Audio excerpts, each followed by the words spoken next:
Yeah, baby. That's how you get pumped. That's how you do it here on Fat Samurai Guy's channel, baby. What is going on? It's your boy, Fat Samurai Guy, back again with what? What? Lady Fat Blood. And that's right, actor, filmmaker, stuntman, martial artist, badass, and he's also hilarious. That's right, Alex Chung, back in the heezy. Welcome back to the channel, my friend. Thanks for having me back. It's kind of been a while, hasn't it? Yeah. It's been, yeah. I'm still pissed that my mic wasn't on last time when we did our Event Horizon video. Oh, well, you still sounded good though. We still had fun doing it though, you know. Oh yeah, for sure. But yeah, let's see who we got up in here in the hizzy. We got Heather in the house. We got to do the roll call. Bradley in the house. What's going on? Jason Willer. That's right. Some more certified badass channel members are here. Severio, what's going down? That's right. Lepping the hood up to no good, son. That's right. Thomas in the house. What's going on? Todd Johnson and Joel. That's right, brother. We're going to start the fucking ruckus, baby. Oh, yeah. We're going to talk about 3 films, and 2 out of the 3 are the newest additions to a huge, long-lasting, gigantic franchise. Yes, so it's going to be interesting to hear our thoughts about those when we get to them. Steve-O saying, what's going on, Lady Fat Blood? Gail, what's going down? That's right. All the badasses are here. And for those of you that are new that are watching today, hey, thanks again for watching. If you enjoy this kind of content, don't forget to like, share, and subscribe. All that jazz, baby. That's right. And don't forget, when you become a channel member, that's right, help support the channel over there on Patreon, and up there, hit the join button if you'd rather do it that way. But right now, we are doing our brand new exclusive members only, patrons only series, Off the Shelf. That's right. You guys are going to get exclusive reviews, movie reviews, just for the members and patrons. So head over there, check it out, and we got some cool stuff, especially a lot of those movies Samurai Guy has not seen. I'm watching them for the first time and reviewing it for you badasses. That's right. I'm trying to catch up. I'm trying to be like Alex. Yes, yes. All right. Oh, don't forget tomorrow, guys, 12 o'clock p.m. The Siege. That's right. Daniel Steeson. That's right. Hey, you got to join us tomorrow. We're going to be talking about his newest film, The Siege, Ultimate Badass. It's going to be a fun time tomorrow at 12 p.m. Pacific. We're going to have a great time. All right. So before we jump into these movie reviews, give our thoughts, talk about the good and the bad and the ugly. What's going on, champ? We have one dishonorable mention. And Alex, we're throwing this on you. So if you didn't see it, it's okay, because it fucking sucks. Oh, God. So it doesn't matter. We're just gonna jump right into this. Hold on. This is one quick little bonus nugget. This was not planned. But we've fucking finished the show, and we're like, fuck you. And now we're going to just briefly give our dishonorable mention for History of the World, Part 2. No Electric Boogaloo. Oh. No Electric Boogaloo here. Oh, no. Okay. Oh no. Yes. So Mel Brooks, okay, in his heyday. Legend. Some classic shit. Blazing Right. Saddles. Okay. Spaceballs. That's right. You know. Other Spaceballs, the T-shirt. merchandising. Okay, now History of the World Part 1. For me, just you know, you can have your own opinion about it, of course.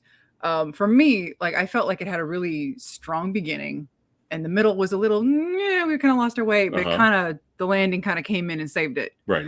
So it wasn't his best, but it wasn't like his worst. It's fun. It's still fun. It's good to be the king. There was some good stuff in there. Oh yeah. It wasn't like a solid like Blazing Saddles. Right. Like it wasn't like, whoa, well, that's another, nailed it. It's another level. Yeah. Yeah. It wasn't anything like that. Right, but right. there was some good stuff in there. Yes. So a couple weeks ago, I was it was super late in the evening, and you had gone to bed.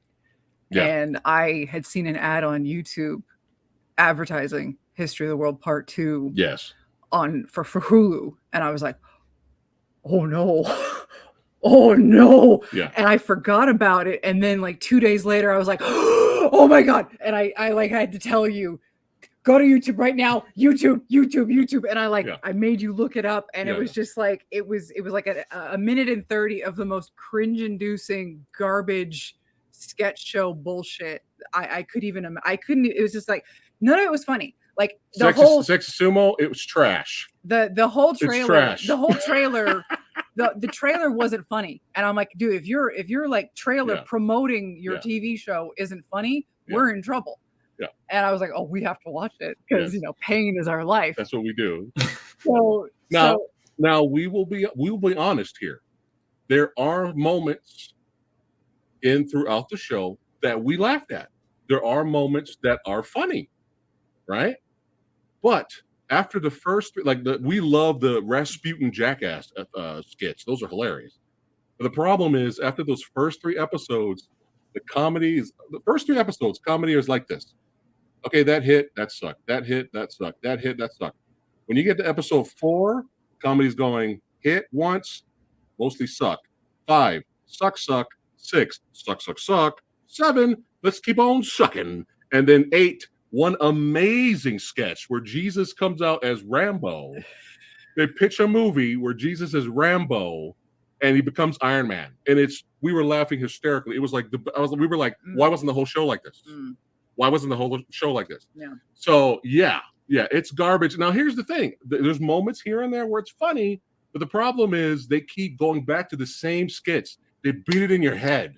Oh, we're not done with that sketch yet story. We're going to keep going. We're going to bring that sketch back. We're going to keep bringing it back.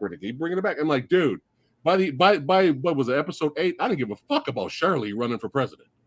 I didn't give a fuck. Shirley Chisholm, they did a whole little 227 spin on it, which gave us some chuckles at first. Yeah. But when you keep for the rest of the episodes, it's trash, it's garbage. And for those of you out there that think we're Mel Brooks haters, well, this might remind you again what she said earlier. We're huge fans, but it's important to know Mel Brooks wrote nothing. He had no handling. He did nothing. Mel Brooks did not write anything. He just had his name. So you have other people writing his shit. That should tell you about the quality of the series. Again, there was potential in those first 3 episodes. But after that, if you can even get to that, if you can get to the 8th episode. And then they kept teasing for season 2, and we were screaming, dear God, please, for the love of God, we do not need a season 2 of History of the World Part 2. But go ahead. No, it was embarrassing. It was exactly what I was expecting from the trailer. So the trailer, hey, not misleading. Well done. Yes. You primed my expectations perfectly. We should have did this instead of watching the rest of the show. Well, what was really funny was that. Oh, boo! You're fired. What happened? You're fired. He only was the first 2. Hey, that's why. You saved yourself some pain, brother. That's why you said it was all right. That's exactly why, because you didn't keep going like we had. It was a pain marathon. Every day I'd come home from work and it was like, oh God, there's more episodes uploaded. Jesus Christ. We had to force ourselves to finish the show. Yeah. It got to the point where it was all becoming white noise. Oh yeah. It was just like something's happening. And then they kept, because you have to be relevant for today's audience, right? They kept putting classical or historical characters in modern day settings. So the first time they did it was kind of funny, and it was Anastasia. So our families get killed. Anastasia is like doing her own version of YouTube. She's like an influencer. Yeah, she's like an influencer. She's like, oh shit, my family's getting killed right now, but don't forget to like, share, and subscribe. That was kind of funny, right? But then by episode 4 or 5 or 6 or whatever, they bring in another historical character that's on his version of TikTok. And then later, they bring in another historical character that's on this version of like Instagram or YouTube or whatever. And we're like, dude, you're killing the joke. Yeah. Okay. There's another sketch where it's Jesus and his disciples, right? And for some reason, they just keep repeating it over and over. Like, hey, they're like the Beatles. It's funny. What's her fucking name? The chick from Deadpool 2. Zazie Beetz. She's the Yoko Ono. She's trying to ruin the band, the Jesus and the Disciples Beatles band. Get it? It's funny. We're gonna show the same fucking skit. for the next 6 episodes. Yeah. It's trash. So what's really bad Welcome is back, Alex. Welcome back to the channel. Thank you. What's really bad is on a whim today, we were just scrolling through Amazon, just wanting to kill like an hour and 20 minutes just because we just gotten back from the theater. Yeah. And we were going to eat lunch. We're just killing some time. And we were just like, let's just watch something. Just something random. And I was like, oh, hey, Duck Soup. I've never seen a Marx Brothers movie before, ever. I know who the Marx Brothers are, obviously, but I've never actually seen one of their movies. I'm like, oh, Duck Soup's on Amazon Prime. Let's watch Duck Soup. 1933. Yes. 1933. The movie's almost 100 years old. 100. We laughed more in Duck Soup. In fucking Duck Soup than History of the World. And I'm not joking. Like some of it was corny, some of it was ridiculous and schlocky, but some of it was like legitimately funny. Yeah. And it was like, wow, we laughed more consistently. Yes. And like actually like at the jokes than in freaking history. Yeah. 8 episodes of History of the World. And what's crazy is it's so painfully to get through in the slog. I thought every single episode was 45 minutes. And she had to remind me, she's like, no, dear, they're 25-minute episodes. Yeah. There you go. So that's our dishonorable mention, History of the World, Part Dookie. Part Dookie. If you haven't seen it, please do not. Yeah. Don't waste your life. It's 8 excruciating episodes. Please don't do it. Don't do it. All right, that's our dishonorable mention. And now let's go ahead and jump right into M3GAN, which M3GAN, our trailer reaction from last year is probably the best of the year. Shout out to Lindsay who requested that I look up that trailer and watch it, and I was laughing hysterically. I lost my shit when she started dancing, and then I had to send it to her. She did her reaction. You guys can look it up on YouTube. It's like one of the best. It's my personal favorite trailer reaction video of last year. So we thought this was going to be complete utter shite, like not even good bad, but bad. Yeah, that's what we thought. Yeah. So Alex had a chance to catch up. Did you? I did. Yes. Okay. I actually just saw it today. Okay. Awesome. All right. So we'll start with you, brother. What did you think of M3GAN? Which version did you watch? Not that it really matters that much, but did you watch the unrated or theatrical? If I saw the unrated version, then I can't imagine what the rated version was. Right. I have a feeling I know what it was, and it was from what we saw, it could only have been like a couple of seconds. Did you see the kid's ear get ripped off or ripped? I saw it ripping. Okay. I don't know if I saw like the actual separation. You probably saw the uncut one. When she slashed the guy's throat and he saw a little bit of blood sputter out like that in the elevator. Did that happen? I didn't see blood coming out of the neck. No. Okay, it's probably theatrical then. Okay. But it's just a little sputter. It's not that big of a difference. So, but yeah, go ahead, man. What do you think of M3GAN? Honest thoughts, good and bad. Okay, I'll start with the good. All right. Let's find some good. I like the way she moves. Yeah. But that comes with a bit of a caveat. Okay, so there's one particular scene that I'm going to exclude from this statement. Okay. For the most part, this is spoiler talk. This is all spoilers. I know, but I'm building up to it. Oh, okay. I got you. For the most part, I liked the way she moved. I thought that whoever the performer was did a good job because, oh god, with the exception of one scene, I was like, oh, this is different, because typically it's always a puppet or CG or whatever, but it's like, it's a performer, and it was genuinely creepy at times. Yeah. Then there's that one scene. That was the scene that made us lose our shit in the trailer reaction. Okay, so here's the thing. I never saw the trailer. Okay. Oh, brilliant. Okay. So I went into this movie completely blind. Maybe not completely blind because I knew what the doll looked like. Yeah. Okay. When that happened, I mean, I had like my assumptions about where they were going with the film tonally up until that point, and then that moment just shattered my mind. I still don't know why that is in there. Right. I don't know. I'm not even trying to be funny. No. If you put a gun to my head and told me like, what were the execs thinking? What were the filmmakers thinking? You have to blow my brains out because I don't know. I think the problem with that scene, it's the scene everybody remembers. It's the scene that makes the movie popular. I think the problem with shout out to 41 Badasses watching. Thank you guys for tuning in. I think the problem with that scene is you can just assume at this point she's kind of self-aware malfunctioning, and she just malfunctions.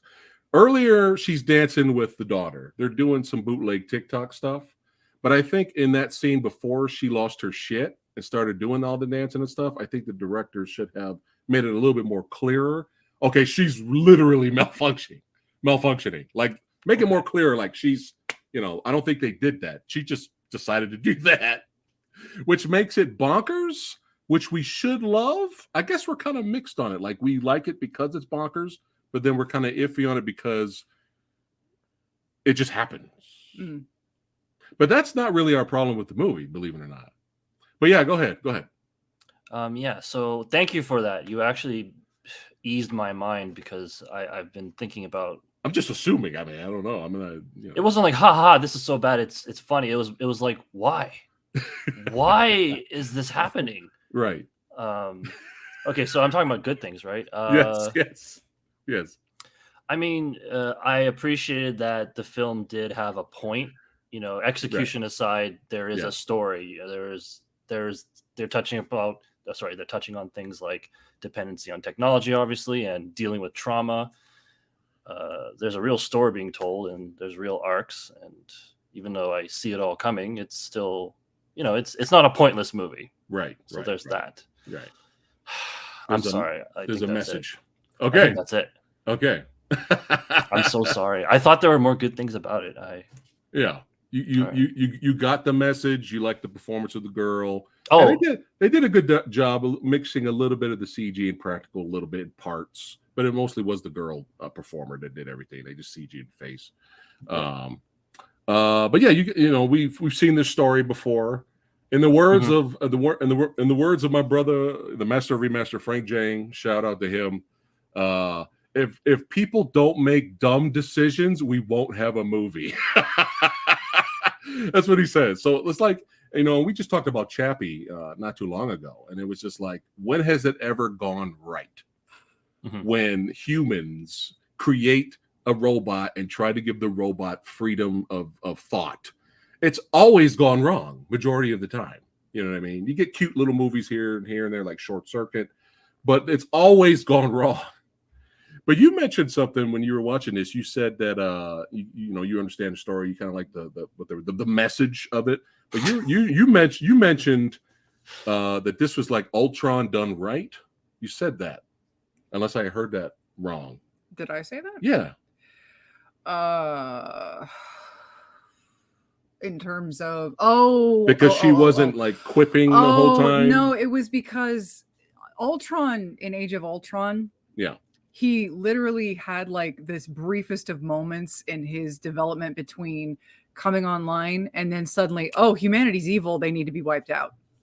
And in this movie, they actually showed her kind of like developing and learning, and you actually kind of had more time with her. Yeah. Learning and becoming more sentient. Gotcha. Whereas Ultron, he was just like blip, it's on the cutting room floor. It's out there somewhere, but Disney will never let us see it. Yeah. And he became sentient in like 5 seconds. And everybody needs to die. Whereas M3GAN, you at least got you got the understanding of why she is the way she is and why she eventually goes crazy and goes off of her programming and just goes and does what she does. Which is like, well, if you're gonna do it, at least show it. It's better than just, I'm evil all of a sudden, Right. So I appreciated that they were kind took of its time in the storytelling part of that aspect. Yeah. Okay. From the AI perspective. Yeah, I get you. I wanted Ultron to be more, it developed. Yeah. Which we never got, but it's all right because we just have them quipping. It's okay. But when we find me and Alex are going to go with the malfunctioning self-aware. That's what's happening here. Yes. After that happens, it was nice to see somebody get impaled. It was nice to see a neck get slit. Well, you saw it. Yeah, some blood spurting out of there. What I enjoyed about the film was I was kind of surprised. The finale was pretty meaty. we actually had a pretty meaty little action sequence at the end. And what another thing I enjoyed was by the end of this, M3GAN was basically Chucky. She was full Chucky by the end. She was like talking to the mom. She's like, "Don't move your fucking head, or I'll rip your head off." I was like, oh shit. I was like, she even called the little girl, "You ungrateful little bitch." Like, I was like, all right, M3GAN, you're winning me over here. Did you hear any of that in your version? Oh yeah, I did. Okay. So I was enjoying that. We had a nice little meaty, Child's Play 2 Terminator-esque finale. Obviously not as good as those, but it was nice. Remember, we went into this with bad expectations, like Kyle. I mean, Alex. We went into this like, sorry. It's all good. Yeah, it's all right. It's all right. My other brother from Canada. But yeah, it's like, I don't know. I don't hate M3GAN. I actually got some enjoyment out of it, but is it as great as everybody's saying it is? Like, I mean, it's a huge success. Like, people love this movie, dude. Like, there's already a sequel planned. Our problem with it, everything else of the film was fine. The storytelling was simplistic. You could follow it. You could understand it. The problem is, how we are here on this channel, guys, and Alex too. We need the fucking carnage. Exactly. We need the carnage. And I hate to say this, I'm going to get a lot of flack for this, but Child's Play remake that everybody hates still had better kills than M3GAN. Okay. And, I'm hoping, this is what Samurai Guy is hoping. I'm really hoping that the sequel, hey, let's go. Let's increase the gore. Let's increase the killing. Let's do this here, because there were so many opportunities.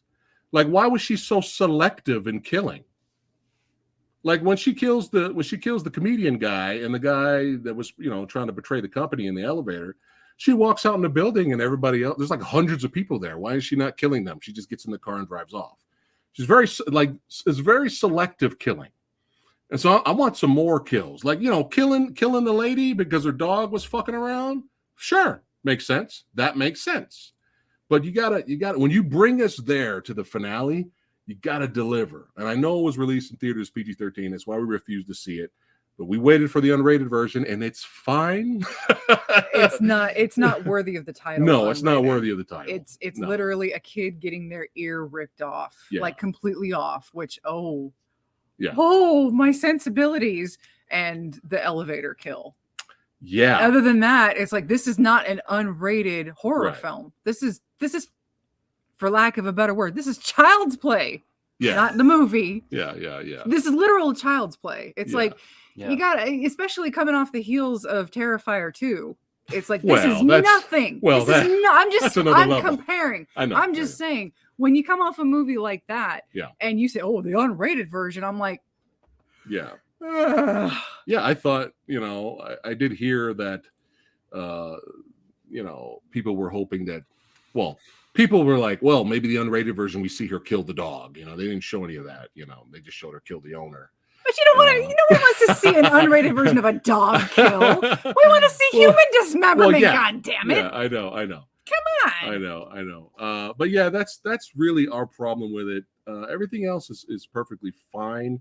It was not, to us, Alex, I don't know, but it wasn't the trash. It wasn't the History of the World Part 2 that we were expecting it to be. And we had some entertainment out of it. Anything else, Alex, before we rate this sumbitch?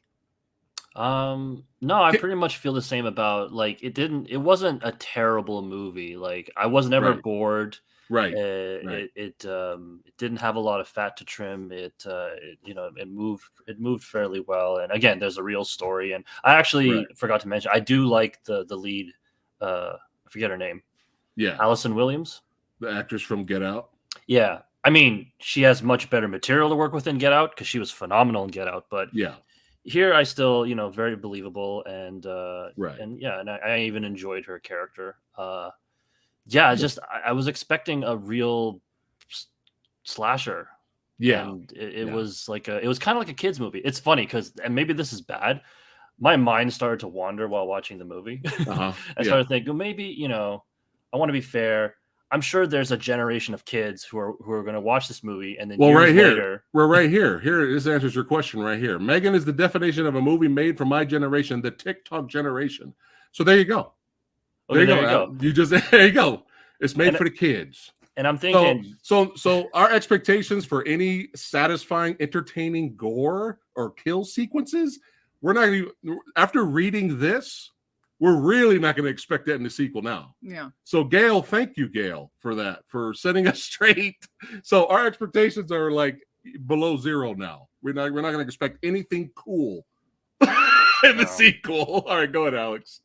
But yeah, I mean, it said it right there. I think years from now, they'll be nostalgic about this movie the way we are about movies from our childhoods, and maybe they'll look at it and be like, what was I thinking? Or maybe they'll be like, it still holds up, and there's moments that are iconic to them. Obviously, we know one of them.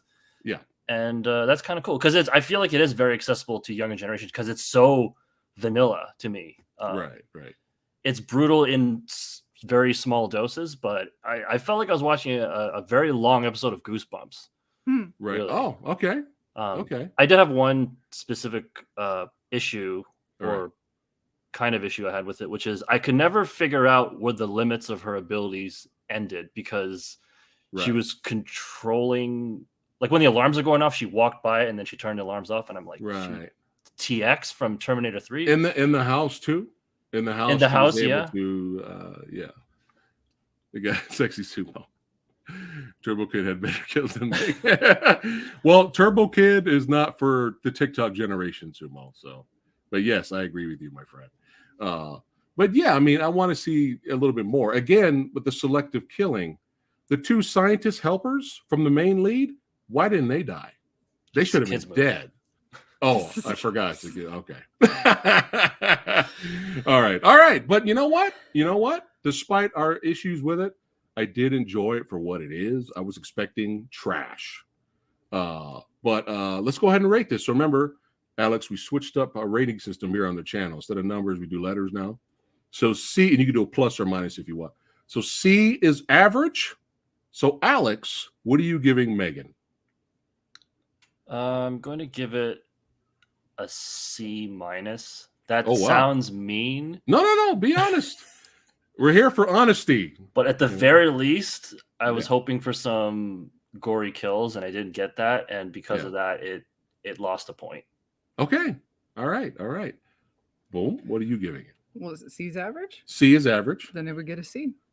All right. She's giving it a C. It's a perfectly fine. Okay. Like, especially coming off of the trailer, where I was expecting like gutter trash. Yeah. And I didn't get gutter trash. Right. I got a perfectly fine story. Yeah. Which I could have stood, aside from the kills being very safe and tame. Yeah. I could have stood a little more, like, if you're going to have a dancing murderous doll, have her dance like for the rest of the movie.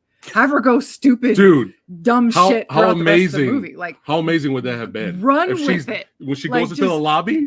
She's still dancing while cutting heads off. I'm just saying. It would have been the greatest movie ever made. If you're gonna go that close to the edge, you might as well jump off. Just keep going with it. Like, just go all the way. Don't don't go off to the edge and go back to the middle of the road. Just go all the way with it. So it's perfectly fine. It's okay. Fine. All right. So a C minus from Alex, a C from you. I'm gonna give it.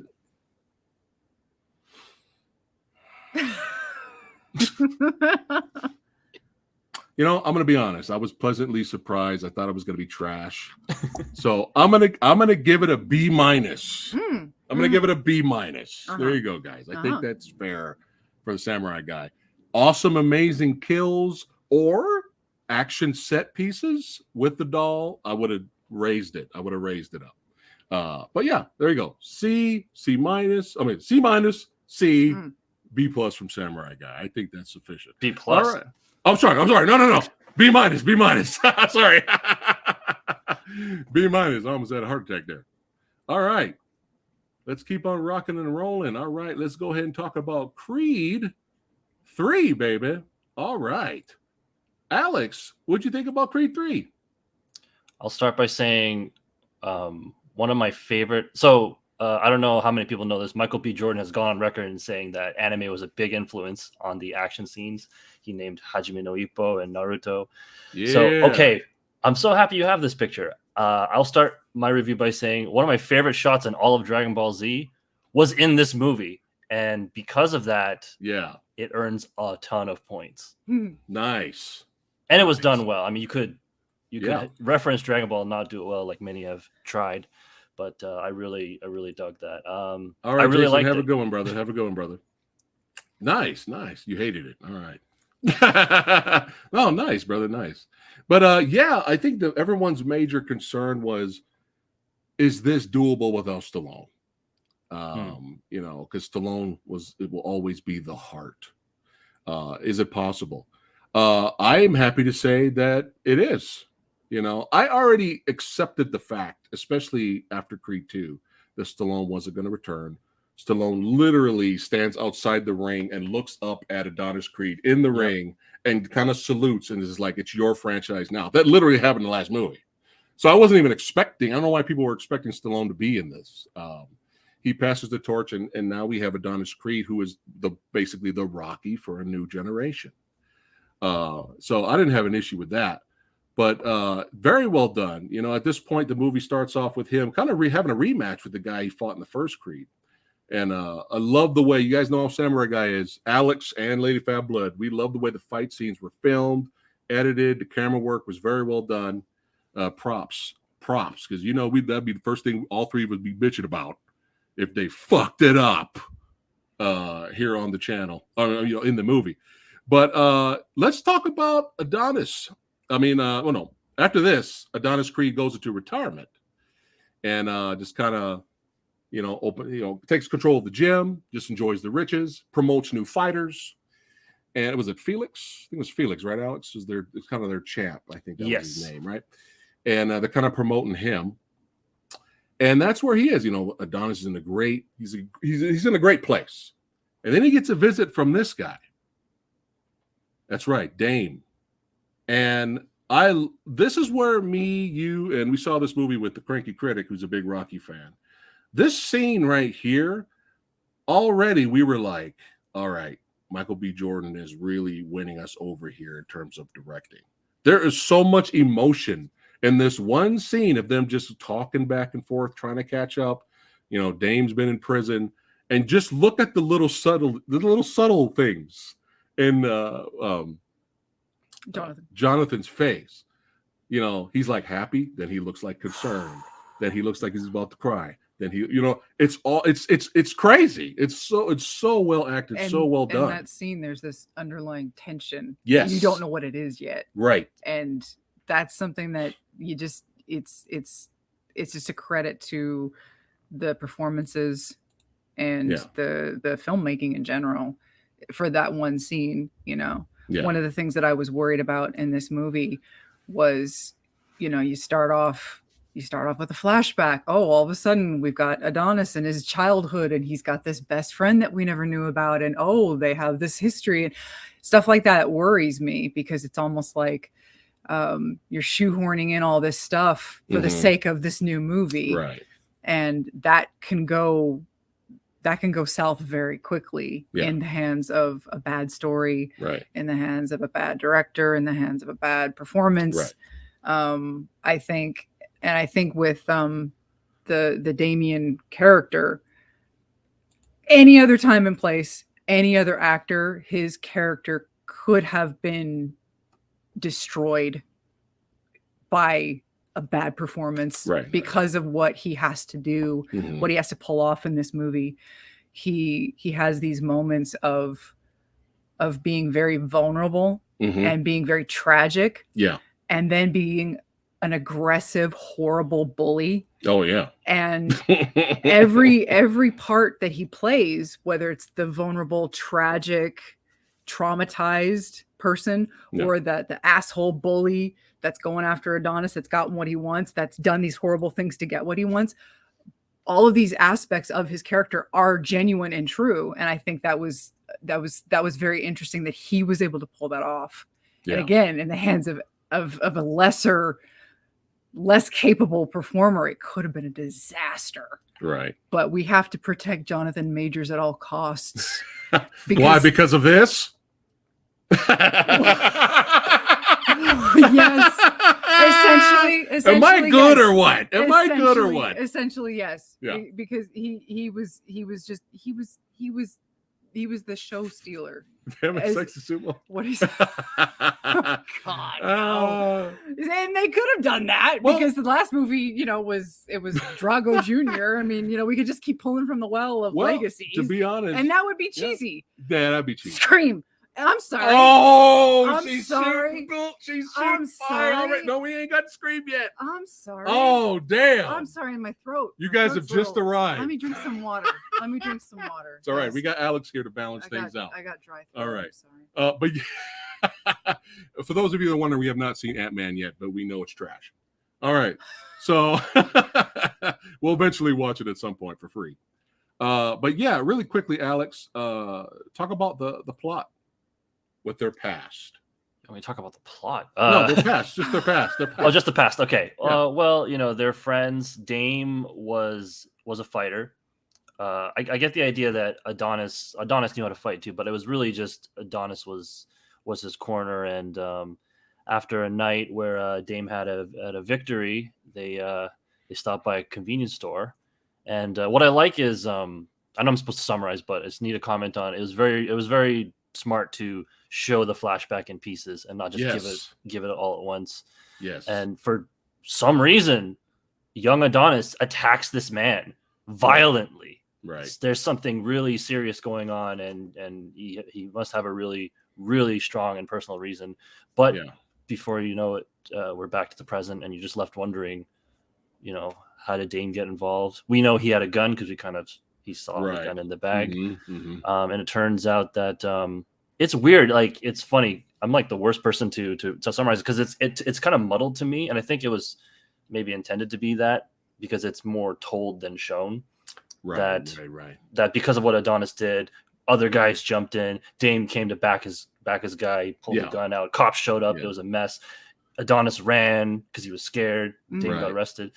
And it felt real because that's how things actually happen. Everything's very chaotic and you make these snap decisions. And before you know it, both of their lives, well, more so Dame's, is changed forever. And I think the most important thing is that they did not communicate after that Adonis did not reach out. Now, what do you think about that? There's actually some people, there's two camps. Even both of them like the movie. There's still two camps. One camp's actually pissed off at Adonis's stepmom. And the other part are like, no, we understand what she did. She wanted to keep her son away from the riffraff and all that. But other people were kind of pissed off why she hid the letters that while Dom was in prison. Dame was in prison. He was trying to send those to Adonis, throughout all those years. And the mother hid those letters. I understand why she did it the way she did, because look at how he turned out. Champion of the world. He's a billionaire. But I don't know. Do you think at some point when he was a little older or a grown man, maybe after he won maybe after the first Creed, the mom could have been like, hey, I'm going to give you these letters. You're an adult now. Make your own decisions. I don't know. Because he ended up blaming her. He got really pissed off. Yeah. It's a sign of a good movie when you can divide the audience like that.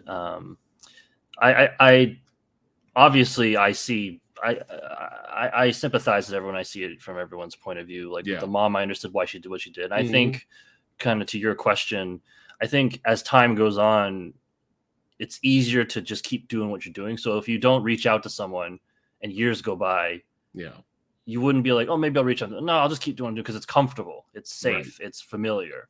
So I think even if it felt more logical to show him the letters, I think it was like, why show him at this point? It's right. What's done is done. So I think that's very believable. But I like that. I like that everyone kind of did something wrong, right? Because nobody's perfect, and just the consequences is the movie we're watching. Right. Exactly. Well said. Well said. Another little quick example of Michael B. Jordan impressing us. in terms of directing. You have scenes like this. Oh yeah. I mean, look at this shit. This is like really great directing. You know, he goes in there, he gives him a little pump talk before he goes out there to, you know, Dame goes out there to fight Felix. And then when he walks back around, they both stop and kind of look at each other's direction, not knowing if they notice each other. But it just, you know, it's going to happen. Eventually, at some point, the movie's going to build to their confrontation. And just little things like that. And we're like, all right, Michael, you're doing a good job. I actually didn't even hate all the scenes with his little daughter. You know, I didn't really hate those scenes. I thought that was very well done. You know, that was very well done. You know, shows a little bit more heart there.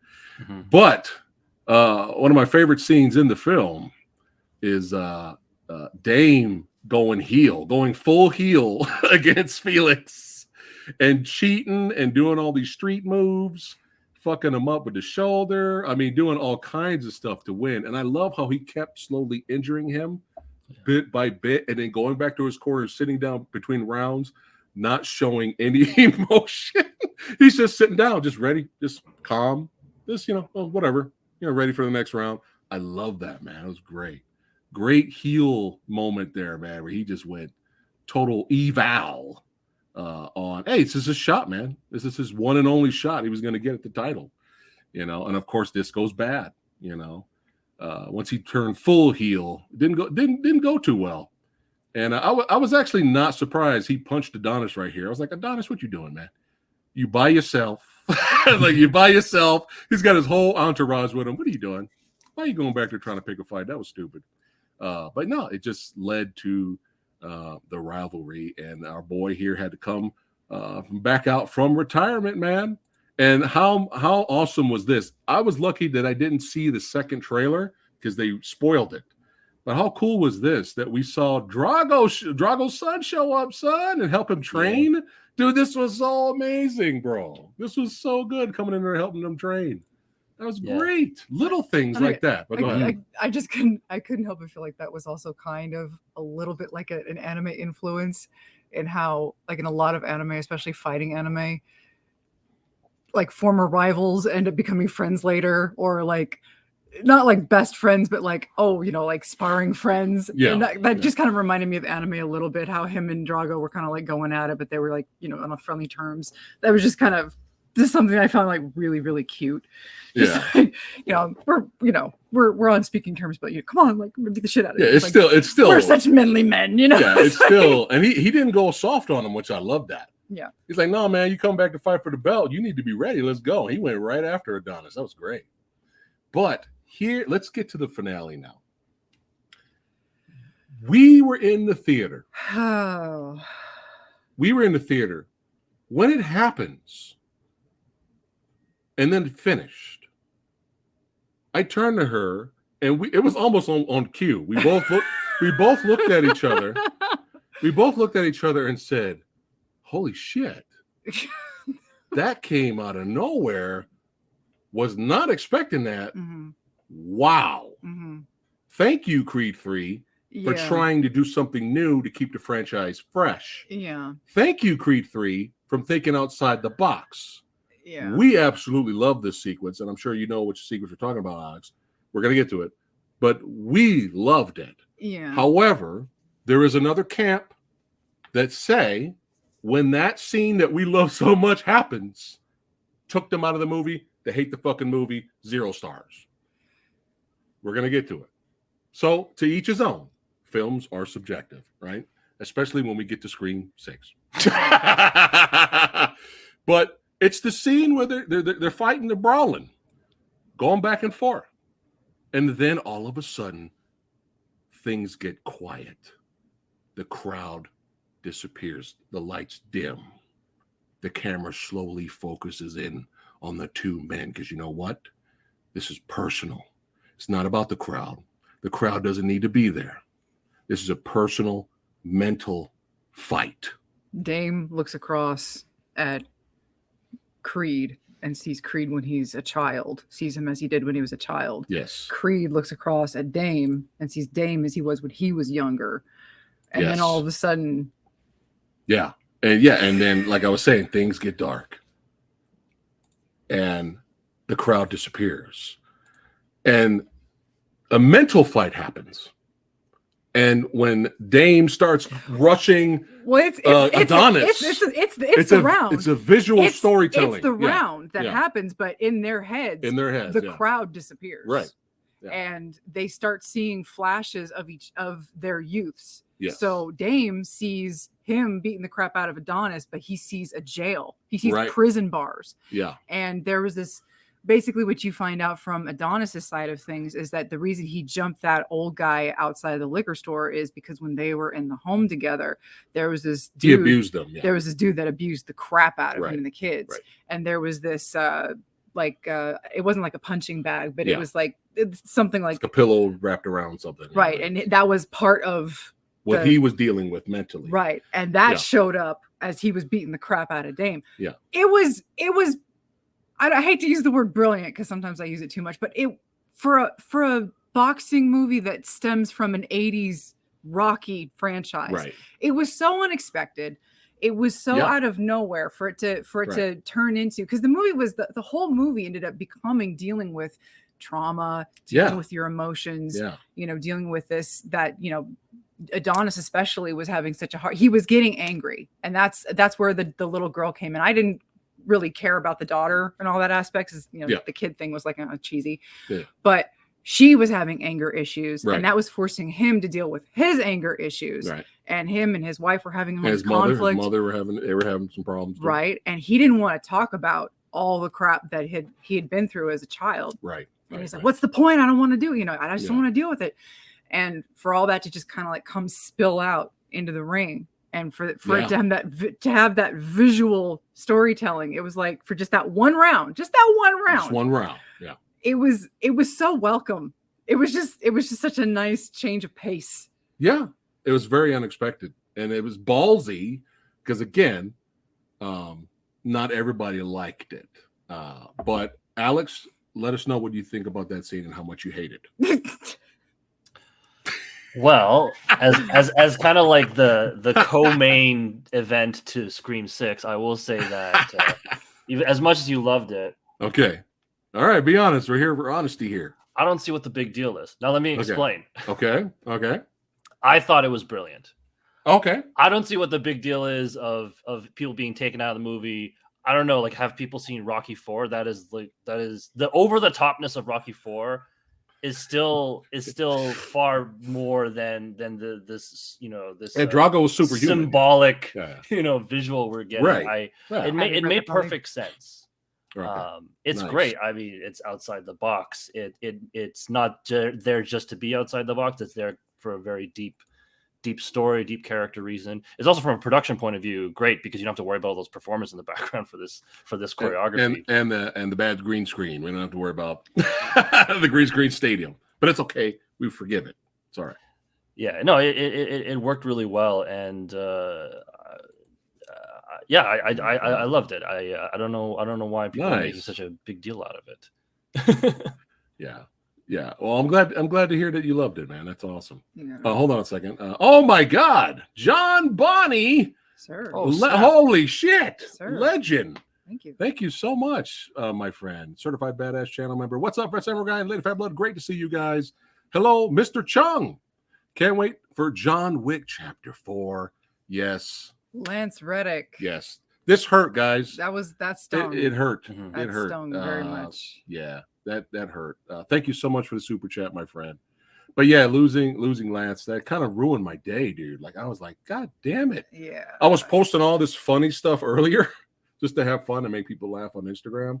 And then right after that hit, I was like, God, that's it. I can't do anything else because it's just really bummed me out. But he has a legacy, my friend. A lot of people love him from The Wire, and Radical Reggie was hitting me up. He was talking to me about how much he enjoys, Lance as an actor. And it was Oz and the Wire. Yes. Thank you so much, John. You rock, my friend. Thank you so much. But yeah, phenomenal scene. Plus, it gave us stuff like this, during that sequence, when it got personal, and it was just awesome. Just great. Look, camera work, editing. Just look at the sweat pop off that. Look at that. Look at that gut shot. You know what I'm saying? But yeah, phenomenal movie. Very unexpected. Did not expect to like it as much as I did. But you know, I love the Rocky franchise, and you know, I'm happy that Creed is the new Rocky for this new generation. And I hope it, you know, if they keep making quality like this, Alex, do you mind a couple of more? Yeah, they just have to figure out how to keep topping themselves. You know, I think just from an action standpoint, because you just reminded me, I think the fight scenes really needed this freshness because Creed 1 and 2 more or less felt the same action wise. Yeah. And so it's like, just speaking stylistically, if we're going to see kind of the same types of boxing matches, it would have, I wouldn't have enjoyed it as much as I enjoyed the performances in the story, Right. Yeah. the actual boxing scenes. You know, I kept thinking about Rocky 3 watching this. I think because the final fight, and it made sense. I love when he's like, "You think it was going to be easy?" It felt like Adonis like had a good chance that he was that he was going to take it home. That like when Rocky fights, spoiler alert for people who haven't seen Rocky 3, when he fights Clubber at the end, like he owns him. Yeah. And here, you know, Dame's got his dirty tricks. Dame's tough. But you know, the level of experience comparatively, it makes sense that he's not going to last against Creed. Right. It was done well. Oh yeah. Loved his old school cross guard, Philly shell. Just a lot of neat little details that made the fight really more enjoyable. So it felt fresh. It was good. So as long as they stay creative. Right. I'm just curious how they could do that now, because in this third movie, Adonis was already retired. Mm-hmm. And for him to come back out of retirement, they were already saying, you are so physically damaged. Yeah, he's got a lot of injuries. That you have to adapt your style, and you have to do all these things so that you can overcome all of these injuries. I'm like, oh man, he's already fucked up. It took at least Rocky 5 before he had the concussion from Drago, and he had all this other shit that was wrong with him. Damn, third movie and he's already down. Well, maybe they'll do just one more. Either they end it on a high note here, and we have the Creed trilogy, and we'll end it on a high note, or they'll just do one more and then they'll wrap it up. But there's no way Michael B. Jordan can pull a Stallone and do 6 movies. It's just not. It's not going to happen. But you never know. But yeah, really enjoyed Creed 3. Very surprising. Now here's the thing, Alex. Even though we loved the visual storytelling of them fighting their demons in the ring, when the lights get low and it gets personal, do you want them to do that again for the next movie, or will that taint this movie, or will that become a shtick? Will that become, oh, we're doing this again? If we keep doing that kind of stuff in every movie, I don't know if they need to do it every movie. What do you think? I would rather they not. Yes. Yeah. You know, that worked because it was tied to their characters. It was tied to their relationship. Yeah. If you put in a new context, like say it's about your trauma or it's about your past and your emotion, it's kind of being presented visually. Even still, it'll still feel kind of like okay, repetitive. They'll have to pick another avenue, a new direction that's different from not just 3, but 1 and 2, and maybe even all the Rocky movies together. I'm sure that's possible, you know. Right. Okay. All right. Well, let's rate this sumbitch. Creed 3.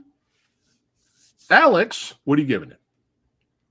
I am. It's so funny that I feel like all my ratings today are going to feel harsher than usual. They're here for the honesty, where we all can agree to disagree. It's all fun. I'm giving it B. You giving it what? B. A B. Okay. All right.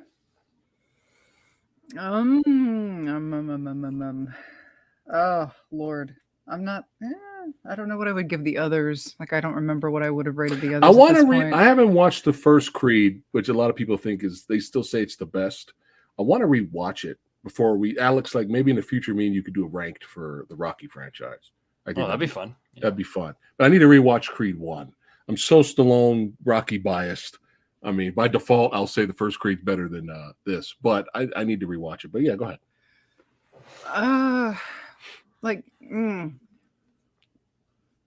Be honest, A+. I'm torn. It's I could go an A-. Okay. I could go like A minus. A minus. Yeah. All right. So B from Alex and A minus from Lady Fatblood. Samurai Guy is going to give Creed 3 0. No, I'm kidding. F minus. No, I'm kidding. I'm going to give it a B plus. I'm going to give it a B plus. Okay. I'm going to do that. Loved it. I think B plus is good. I feel good.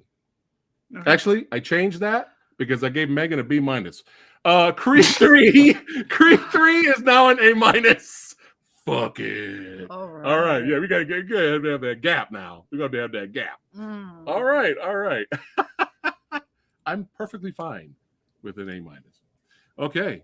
Let's have some fun here. Let's keep it rocking and rolling. This is the reason you guys are here. This is the real reason you guys are here. Because you know how she is. You know how I am. You know how Alex is. Oh, she's doing the Vanderlei. Holy shit. They're doing the Vanderlei Silva up in here. Oh, I'll just do my Fedor, which is just. Oh, I love it. Alex, you said Fedor. We are brothers for life, as if we weren't already. But yeah, this is gonna be fun. Okay, so we gotta set the scene. Okay, guys, before we get already, Thomas is like already going in on it. All right, here we go. We got to set the scene so that way everyone understands each of why us, you're about to hate me. Each person's mindset when going into the franchise and going to the movie. Then you want to understand. It's perfectly fine to agree to disagree. We're all having fun here, talking movies, having a good time. All right, I have been mostly. I enjoyed the first one. But I had to rewatch. We binge watched all the Scream movies in like one day to get ready for 6, and there's a reason for that. At the time when me and you, Alex, reviewed Scream 5, I think we were both kind of positive on it. I think we enjoyed it as a fun slasher. I think we liked it. Yeah. Okay. I actually, did you revisit? I was going to ask you, have you revisited? Do you feel the same way about it now? I was going to ask. I actually binged all of them as well with my partner, but not in one day, because she hadn't seen past 1. Okay. And I thought, because I'm going to go see 6 in theaters, right? We'll watch 1, 2, 3, 4, 5, get her caught up, and then we'd go see 6 together. Right. So I got to see 5 again. Okay. And I haven't changed my opinion about 5. Okay. But I do want to change my rating because I realized I think it was one of your first videos where you changed it to the letter system, and I didn't do the correct exchange rate in my head. So okay. I think about it and I was like, I wouldn't give it that. So I think I gave it an A at the time. Yeah. I'm actually going to change it to a B. Okay. Not because I think less of it, but just because I realized that my scaling in my head was incorrect. Right. So I really meant to say B, not A. Right. A is very high. I think we were doing numbers at the time. I think we both gave it like a 4 out of 5. I think. That sounds about an A-ish. Close to it, yeah. I don't remember. It's been a long time. But for the most part, we enjoyed it as a fun slasher movie for the most part. But remember, when I went into 5, I was like, dude, I don't remember 3 and 4 at all. And I barely remember 2. But I remember the first one. So that was me going from, basically, if you want to think about it, that was me going from 1 to 5 in a way. Now I had a chance to rewatch all of them. And if you guys want to know my thoughts on every single one of those, channel membership or Patreon, you got to join it. I did a video for quick thoughts on every single one of those. And there's no way I can redo the amazing review I gave Scream 3. There's no way I can do it now because I was on the sauce and I was fucking pissed. There's no way I can recapture that magic for you right now. But fuck Scream 3. All right. So anyway, if you want to, you got to check it out if you remember. Okay, here we go. Now for her, she didn't see Scream 1 when it came out. She saw it way later after they hyped up the movie as the second coming of Christ. That's when she saw it. I saw it when it was hyped. Cranky, my cousin the cranky critic had shown it to me. By this point, I want to say, so what the first Scream was what 90. It was 96. Okay. Yeah. Oh my god. And so 96, and then the second one would have been like what 1-2 years later because they were cranking those things out like crazy up until 2000. right? It was like 1, 2, 3, bam, bam, bam in succession. And there was this huge gap from and 3 then, to 4. Yeah, and then 4 was like 2011. 11 years later, almost. So by the time I had seen the first one, the second one had already come out, and they were all on VHS. Oh, my hip. What's that? And so my cousin showed me the first movie, and me being the jaded, just uninterested, I had no fucks to give person that I was at the time. I didn't care for Scream. I did not care for the film. I didn't think it was bad. Okay. I just didn't care for it. I had just heard nothing but, oh my God, this movie's amazing. It's reinvented the genre of horror. Now keep in mind, at this point, early 2000s, I've seen my fair share of horror films. It's not like I'm not a fan of horror movies at this point. Yeah. I've seen the Hellraisers. I've seen the classics of the 80s. You could say it made slashers mainstream again. Okay. You could say that. So, I it's not like I'm not a fan of horror movies. It's just at that point, I just heard too much about it. Right. And so by the time I saw it, I was like, okay, what's the big deal? Right. Okay. I just didn't care for it. And the only thing I had ever seen about the second Scream film was the very beginning, when Jada Pinkett was killed in the theater. Yeah, that was that was a big deal back then. And that was all I saw of Scream 2, and I never saw the rest of the film. And then I never saw any Scream film after that. So I was completely in the dust, and I had no fucks to give. I just didn't care. Okay. If I never saw a Scream film again after that, I could have been happy. All right. I couldn't have cared. Me, I'm in the middle. I enjoy Scream. I think it's really entertaining. But again, I always thought these were fun slashers. But I have different favorite franchises than Scream. But Scream, I always thought they were fun slashers. That's it. I'm not sucking. I'm not. I'm in the middle. There you go. See what I'm doing, guys? This is why I set it up. This way. It's very well done. All right. So, Alex, a little brief history with the Scream franchise, what you like about it, and then we're going to jump right into 6. Okay. Sure. I think I touched upon this when we did our Scream 5 review. I'll do like an even more condensed version. Sure. I watched the trilogy when they came out, and I was quite young, and it was around the time when I was really getting into horror. So I would watch all the Friday 13th, all the Nightmare on Elm Streets, then I watched Scream, then Evil Dead's, and what else was I watching? Halloween's, Chucky, Scream 2, Scream 3. So they all kind of happened all at once, and I got to appreciate what the franchise did in the 90s at the time, even though horror in general was just new to me.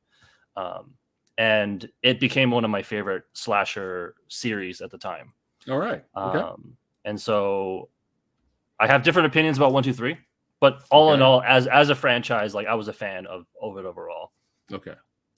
And then when 4 came out, I was really surprised with how much I liked it, because, I kind of thought, why would you make a 4th one 11 years later? What are you going to do? Everyone's old. It's kind of, people are past slashers, but I was really surprised, and I was like, that was fun. That was a nice trip down memory lane. It was really cool. And then 5 comes out almost another decade later. Yeah. And I'm like, well, this can't be good. This is now they're just really, but then I ended up liking that too. And then they announced 6, and they're like, it's going to take place in New York. And we all know what it means when they move it to New York, when a slasher goes to New York. Yeah. And they're doing it next year, and it's going to come out next year. I was like, okay, cool. Now they're getting like high on their own supply. Like they're, like they know they got something hot, right? And they got to just ride that wave. Like the first trilogy. Yeah. It's like the first trilogy all over again. Yeah, kind of. Yeah, you're right. Because 1 and 2 came out like almost a year apart, and then 3, I believe, was a couple years after that. But this really felt like holy shit. So I was like, I actually didn't know what to think. I was excited because 4 and 5 proved to me that it wasn't dead, and I was like, maybe 6 will be good, and it's from the same people who did 5. So if it's same direction, same sensibilities, maybe they'll make this one good too. But I'm just like, I don't know how many more of these they can make, you know? Yeah. So Well, it was a nervous kind of excitement. Gotcha. All right. Well said. And I tried to get on it because I know the stunt coordinator, and I actually messaged him, and he's like, hell yeah. There's not a lot of stunts, just girls getting stabbed. And I was like, it's all good, man. I just let you know I'm a fan. I would love to just show up and even just be in the background like Matthew Lillard in part 2. People know that. Awesome, man. That's awesome. You knew somebody in the film. How cool is that? But now that everyone knows where our heads are at, we just binge watched to catch up 1 through 5 in one day. And then we went and saw Scream 6 literally a few days after the binge. Well, today. Well, no, I mean the time between we watched the 5 movies was just a few days between then and today. Right. All right. So, wow, man, how do we start? Well, Alex, I'm going to segue to you. Where are we in the story right now? I have the hardest job. It's like, tell us the story. Where are the characters? Plot points. Well, the surviving characters from part 5. I'm glad we're calling it Scream 5, by the way, and not Scream 2022. You mean 6? Yeah. Fucking stupid. Scream 6, right? Yeah.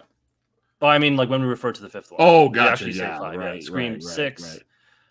Our characters are in New York, and it appears that there's at least one new ghost face. Yes. People are dying. I mean, you know what it's. Here's the thing: like they're all slashers, and they're all very basic slashers, and that's the point. Is it's a guy with a knife, right, or girl, with a mask on, and they don't move too far away from that formula because that's what it's all about. It's about that, and they'll reference other horror, not just slashers. And the last one they brought up elevator horror. They kind of, what I'd like is they kind of keep updating, like, this is where horror is at, and this is where we stand kind of relative to where horror is at now, because Scream is inherently a very basic 90s style slasher that has already paid tribute to the 80s, the 70s, and right. And people start dying, and it's another whodunit. And do they start dying, Alex?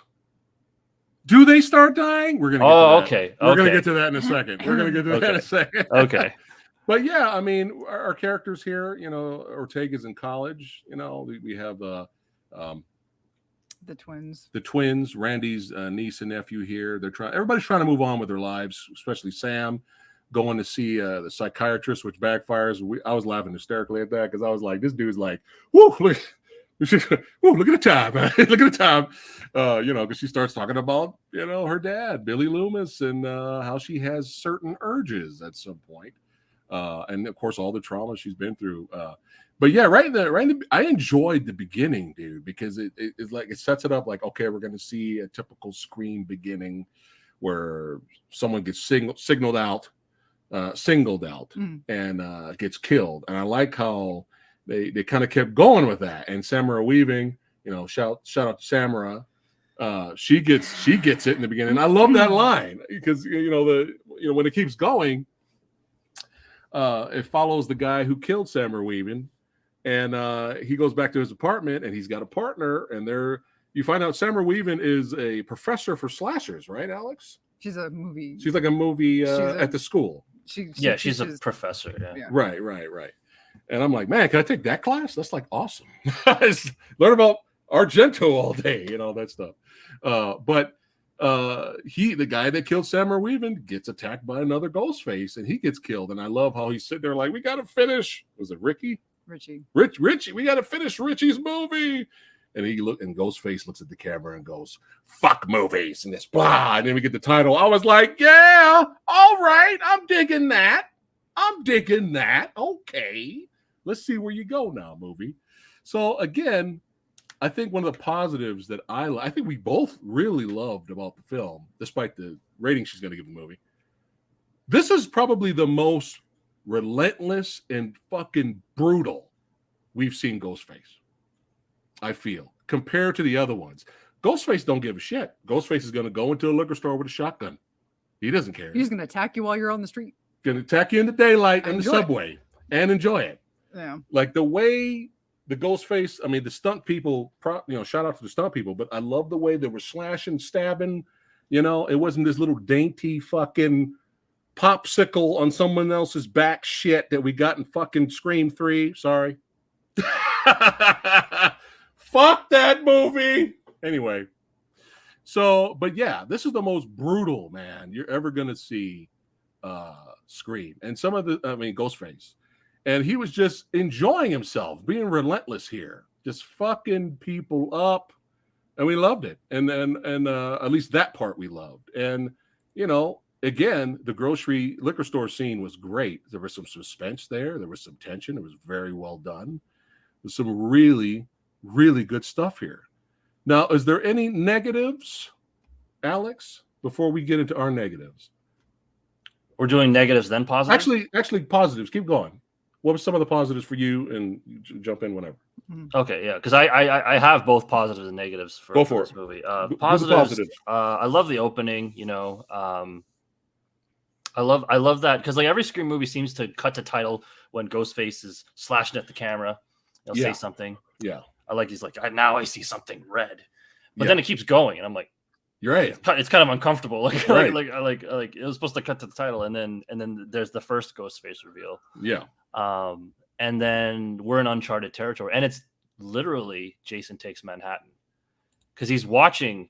I don't know if you saw. He's watching Jason Takes Manhattan on the TV. Which I saw that. Yeah. And his name is Jason. Yeah. Yeah. And I'm just this is so on the nose. It's really funny. Actually, okay, I'll save negatives for later because I was gonna say something about Ghostface in this. I guess the one thing I will probably keep going back to is there are a lot of parallels of Scream 2. There are tons. I mean, one obvious one is that they're in college now. Mm-hmm. Right. They even say in the movie that everything seems to be powdering off of Stab 2. Right. There are a lot of things I liked, but I would say in general, just speaking broadly, I thought there was a lot of tense scenes with a lot of suspense. I thought the pacing was really good. Like it moved nonstop. It was just like a relentless ride with very few breaks. Yeah. There was never, at least for me, a dull moment. Ghostface was relentless and quite brutal and sadistic, which I enjoyed. Yeah. I did really like Melissa Barrera as Sam Carpenter more in this movie than the last one. Yes. In 5, she was okay, but I didn't find her that interesting other than the fact that she's talking to a dead Billy Loomis. Yeah, and she was getting out acted by little itty bitty Jenna Ortega. Yeah, because Jenna 5 is where Jenna Ortega caught my attention, and I was like, oh shit, I gotta see her, and that's why I wanted to see her in X and other things. But here, I thought Melissa really shined. I thought she did. She had more material to work with. Yeah, and I like that we're creating a very distinct heroine separate from Sydney, because Sydney was always very likable, very strong, and very resourceful and intelligent, and just like But she's not a Sydney copy. She's just fighting against this tide of darkness to sound cliche. Yeah, and it's fun to see because she really has no choice, and it's definitely there. And when it comes out, it's kind of cool to watch. To watch her turn into a Ghostface. She definitely did better in this. I agree with you than the last film. Any positives from you? Well, I kind of said some of them already.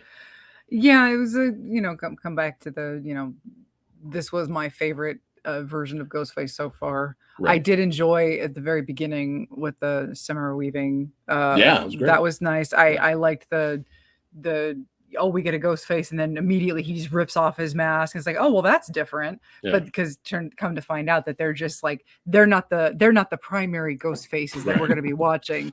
And then the ghost face that we're immediately introduced to, the first one, he's murdered, and you find out that the two ghost face that have been doing whatever they're about to be doing. Oh, we're going to finish Rich's movie. Yeah. No, they don't matter. They're of no consequence. So I liked that. That was different. Yeah. That's not something that we've really seen before.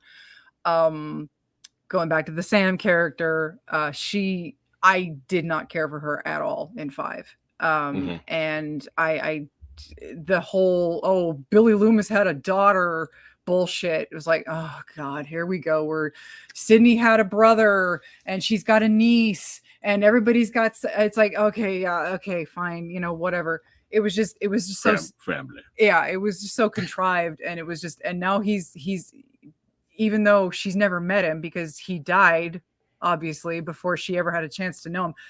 She knows exactly what he looked like when he was dead, and he's talking to her because genetics.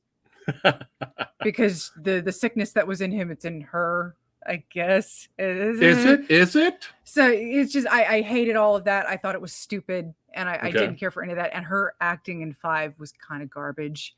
Right. And anytime she was trying to emote, it was just like, I'm not buying any of this lady. Right. And she did improve in this one. Yeah. I couldn't tell if they just weren't asking as much from her in this one, or if they just gave her better material, or maybe the director just kind of was like, no, we gotta crank it up a little bit. Right. I don't know what it was, but she just wasn't that grating to me in this one. Right. And I do enjoy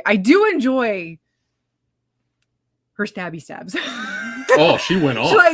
She kind of had that a little bit in 5, but like when she murders somebody, if they go the direction that I know they don't have the balls to go into, and we'll get into that in a minute. Yeah. She would make a great serial killer. Right. Just because she's brutal. Yeah. And I do enjoy that. It's like when she goes to stab somebody, she goes all in, and she's just like, nope. It's like, I can get behind that. So I did enjoy that. I was a little worried that Jenna Ortega was kind of going to be the annoying one in this one, because she was a little bit, but her character kind of came around. You kind of understand where she was coming from, so that was fine. Let me go. Other than that, okay. All right, segue is the perfect time for the negatives here. Wait, Samurai, what about you? I already said the positives. It was similar. Oh, you did? Yeah. Okay. So you just like the opening. The brutal. No, I said like this is the most throughout the whole movie. This is the most brutal kills. The most brutal we ever seen Ghostface. And somebody said in the comments that the kills get more violent throughout the series. I disagree. Because there's not one good kill in Scream 3. Not one. Okay. So, Alice, I'm sure you can tell how much I loved Scream 3. All right. Back to there we go. I can't wait for your ranking. I have a feeling Scream 3 is going to be high. I have a feeling. It's going to be fun. We're going to have fun after this.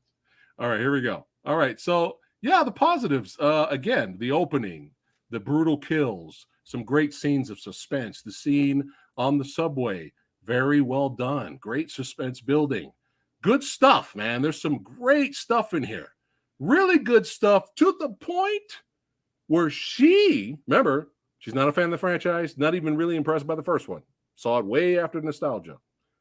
She turned to me and said, do you remember what you said? She turned to me when the movie was over. She turned to me and said, remember, not a fan of the franchise. She turns to me and says, that was my favorite Scream film until the end. That's pretty impressive for someone who's not a fan of the franchise, but still was enjoying the movie. That's impressive, Scream 6.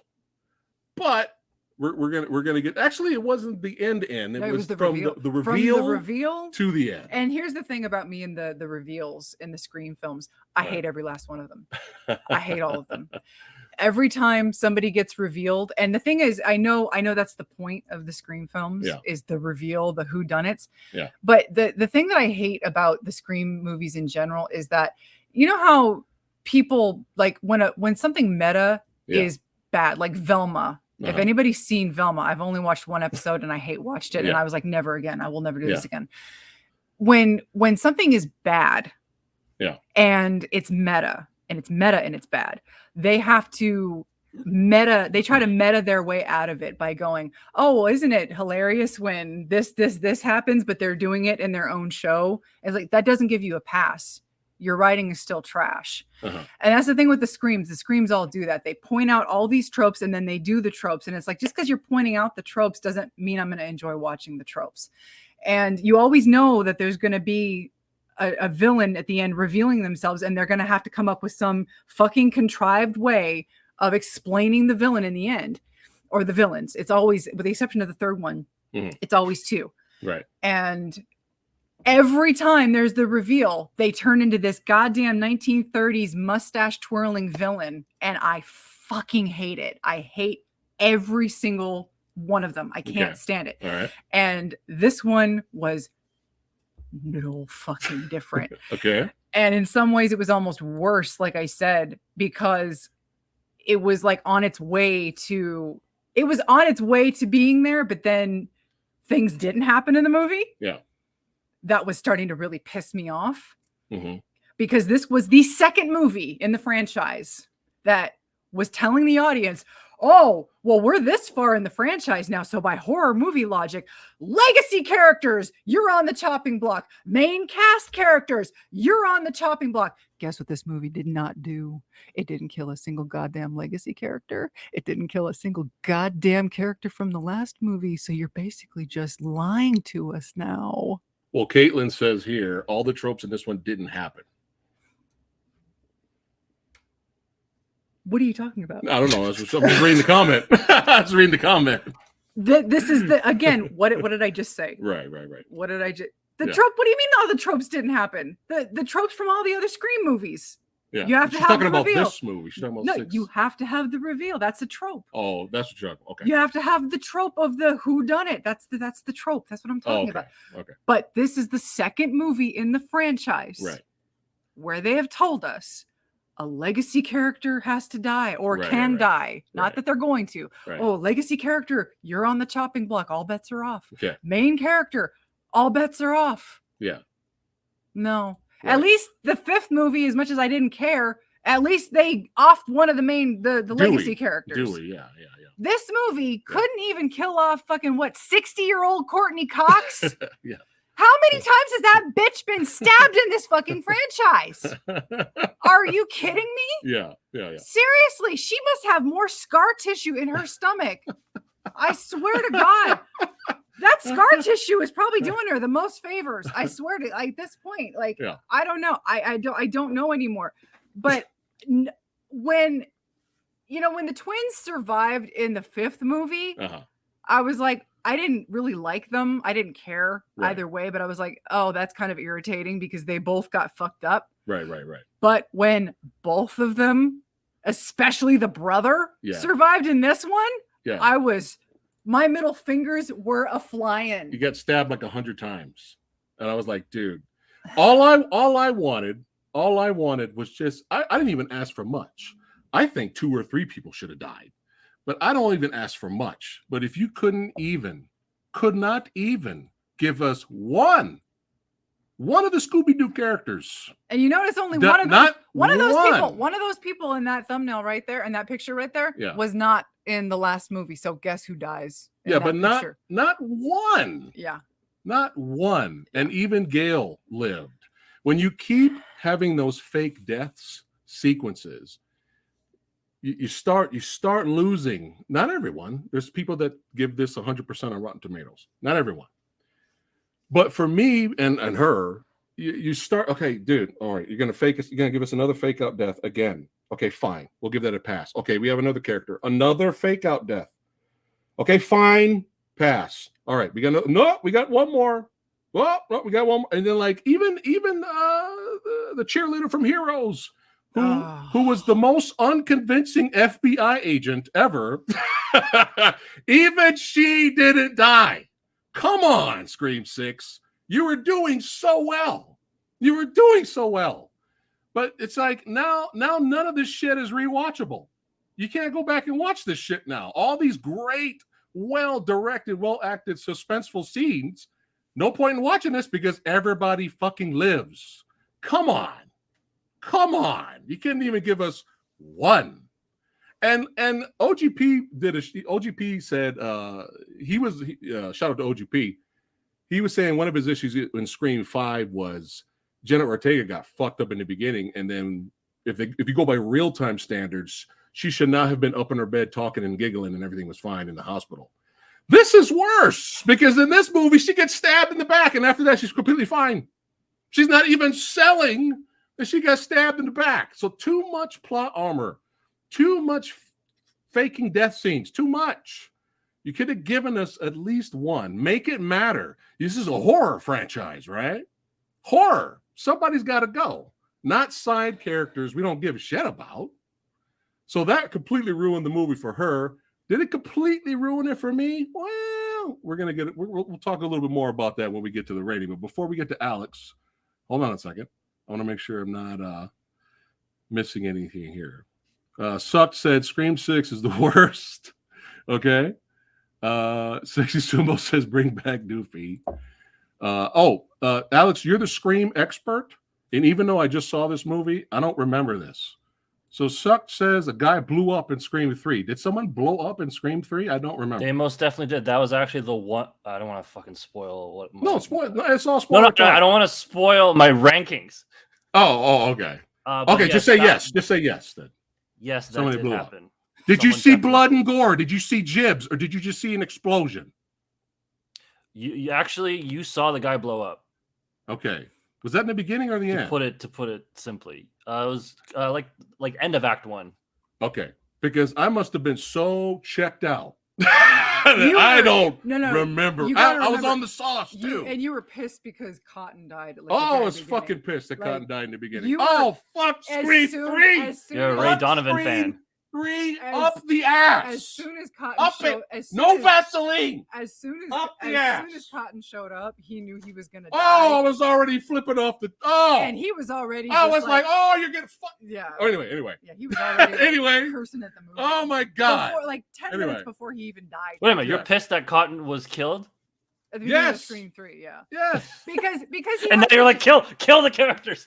Oh, now I know what's going on. Because Cotton died, now you're like, everyone else died. There's a reason. The hero's ending at the end of 2. Because I actually ended up liking them by 2. And then right in the beginning, they killed them off. And now you're mad that everyone else gets. I don't give a shit about the twins.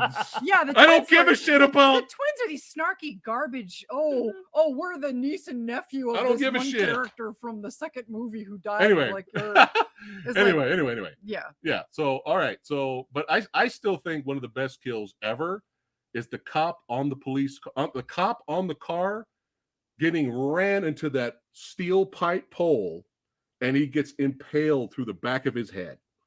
That is fucking just wow. Anyway, that was more memorable than me forgetting about everything in Scream 3. All right, let's keep going here. We're having fun. All right, Alex, talk about it. Negatives. Okay. I'm going to piggyback off of actually, no, this is not a negative, but I want to piggyback off of the comment about the characters not dying in the second half of the movie. I think it's a totally legitimate complaint of the movie. It's a personal thing. I personally didn't get offended by it. I think because I really like the new characters. I really didn't want to see them die. I'm still recovering from Dewey's death. Okay. And I thought, if they kill them, then fine. But I don't know. It was kind of like it was kind of like reverse psychology for me. I'm like, if they kill them, then it's like it'll hurt, but it's like, of course you're gonna kill them because that's what you do. You make sequels, you kill them. But if they survive, that'd be kind of nice. And also, I knew that this is off record. I believe they're either greenlighting or they've already greenlit the 7th one. So I'm like, okay, I know they were pretty ballsy in the last one, so they don't have to do anything too crazy with this one. Maybe keep characters longer so that it hurts even more when you kill them later. So I'm fine. So I was not, but I can totally see why people be upset about that because it is like there's a lot of characters. Maybe you could have killed one of them. Yes. But no, I totally understand your reason because you actually have a fondness for the characters. You don't want to see them die already.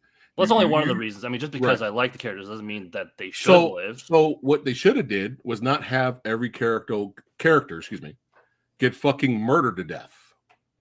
Don't put them in that situation. Then we won't have a fake death. Don't have the brother get stabbed 100 times and then he's fine. Fuck off, man. But he's not the first. he's not the first. That's a valid criticism, but he's not the first person that's happened to. I remember turning to my partner theater and going, when he's on the stretcher, he's the new Dewey. Dewey got stabbed that bad? In Scream 2, Dewey got fucked up beyond recognition, and then not for the first time, for the second time, they revived Dewey because Dewey died in the first one as well, on the stretcher. And that's another parallel with 2 that I noticed. But I think killing fake killing your characters or getting them stabbed or mortally wounded, and you kind of play with the people's emotions. Right. You're also talking to the guy that made the movie Contracts, where, I mean, just my character alone suffered more body damage than all the characters in Scream 6 who survived combined. Let's be real. I got shot, stabbed many times, and I kept going. And so it's one of those. I think with all the movies, I'm able to suspend my disbelief because they're all right. Yeah, they're uniquely a slasher series that isn't taking itself too seriously. So with the hyper realness of people getting stabbed or how like in the 5th one the hospital's deserted for some reason. I know it's Woodsboro, but things like that, like I'm okay with. But I mean, they're very good things to bring up. Okay, negatives. Okay.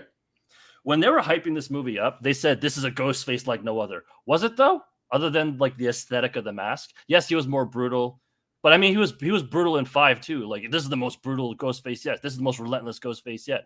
I thought Ghostface was badass, but I was maybe they were making my expectations too high about it. There's something about this Ghostface that's different from the others. It's like, is it Stu Macher? I hope not, because that'd be really messed up. And I like how they referenced that in the movie where they see the TV and it's like they mention Stu and she's like, if you believe he's still alive, and it's like. I heard it's like because there's a lot of fans who have these crazy theories. So that was one thing about the way they marketed this movie. The other thing was, oh shit, what was it? It was that Ghostface was different. Oh, and that this was the goriest Scream yet. I'm like, it was pretty bloody. There was a lot of stabbing. There was definitely a lot of actual stabs. Yeah, but 1 is still the goriest, I think.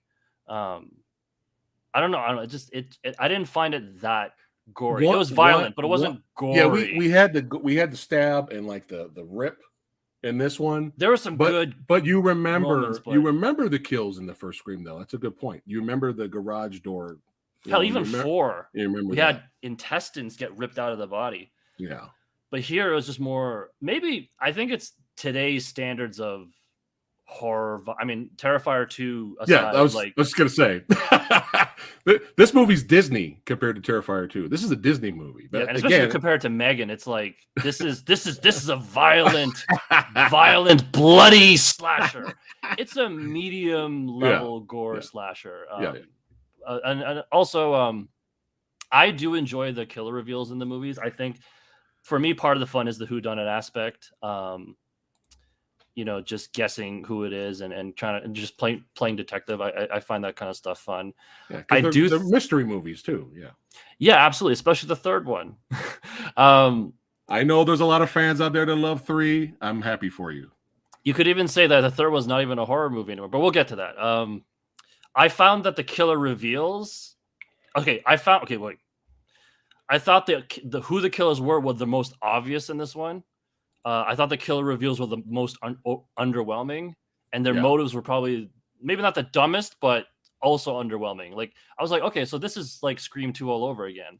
I'm actually happy that because I part of why I enjoyed the other ones is because they actually had me guessing, and I was never quite able to figure out who the killers were except for Scream 2. Scream 2 for some reason was like overtly obvious. Right. I remember when I was watching with my partner, as soon as Timothy Olyphant shows up, she immediately accused him. Yeah. And if you don't think Laurie Metcalf's character is sketchy as fuck, showing up at every crime scene and also like scuttling away into the background and having no purpose of actually being there unless she has like a secret identity. Yeah. But for this, Dermot Mulroney, it was cool to see him again. But I mean, every scene he's in, he's screaming at the audience that he's the killer. When here's a tip for people who watch not just Scream but any kind of whodunit movies. Yeah, the people who are the killers, they're always performing for the characters. They're not performing for you. So when he comes out and he's crying about his daughter, if there was a scene that they shot where he's alone in the room with his dead daughter and he's crying, right, it'd be like, oh man, that's so sad. But no, he tells them, I saw my daughter, I'm sad. You know, when he calls Sam and says, oh, Kirby's sketchy, she's the FBI, I just talked to the FBI. It's not a scene of him finding out. It's a scene of him relaying that lie to her, you know, and just all these other things. I also knew it was Ethan. I just had a feeling. Right. He just, you know, it was like, it's like reverse psychology. They made it really obvious that was him to make you not think it's him. Did you know it was the daughter? Did you know? I did because her death scene wasn't very convincing. She pulled a Roman from Scream 3. You see her with her throat slash, right? But did we actually see her get stabbed to death in the room with no one watching? Right. Remember, the killers are always performing. If they want to fake a death, they want to make sure people see the dead body. So as soon as she died, I was like, she's a killer. Actually, even before she died, when she's like, oh, my brother's dead.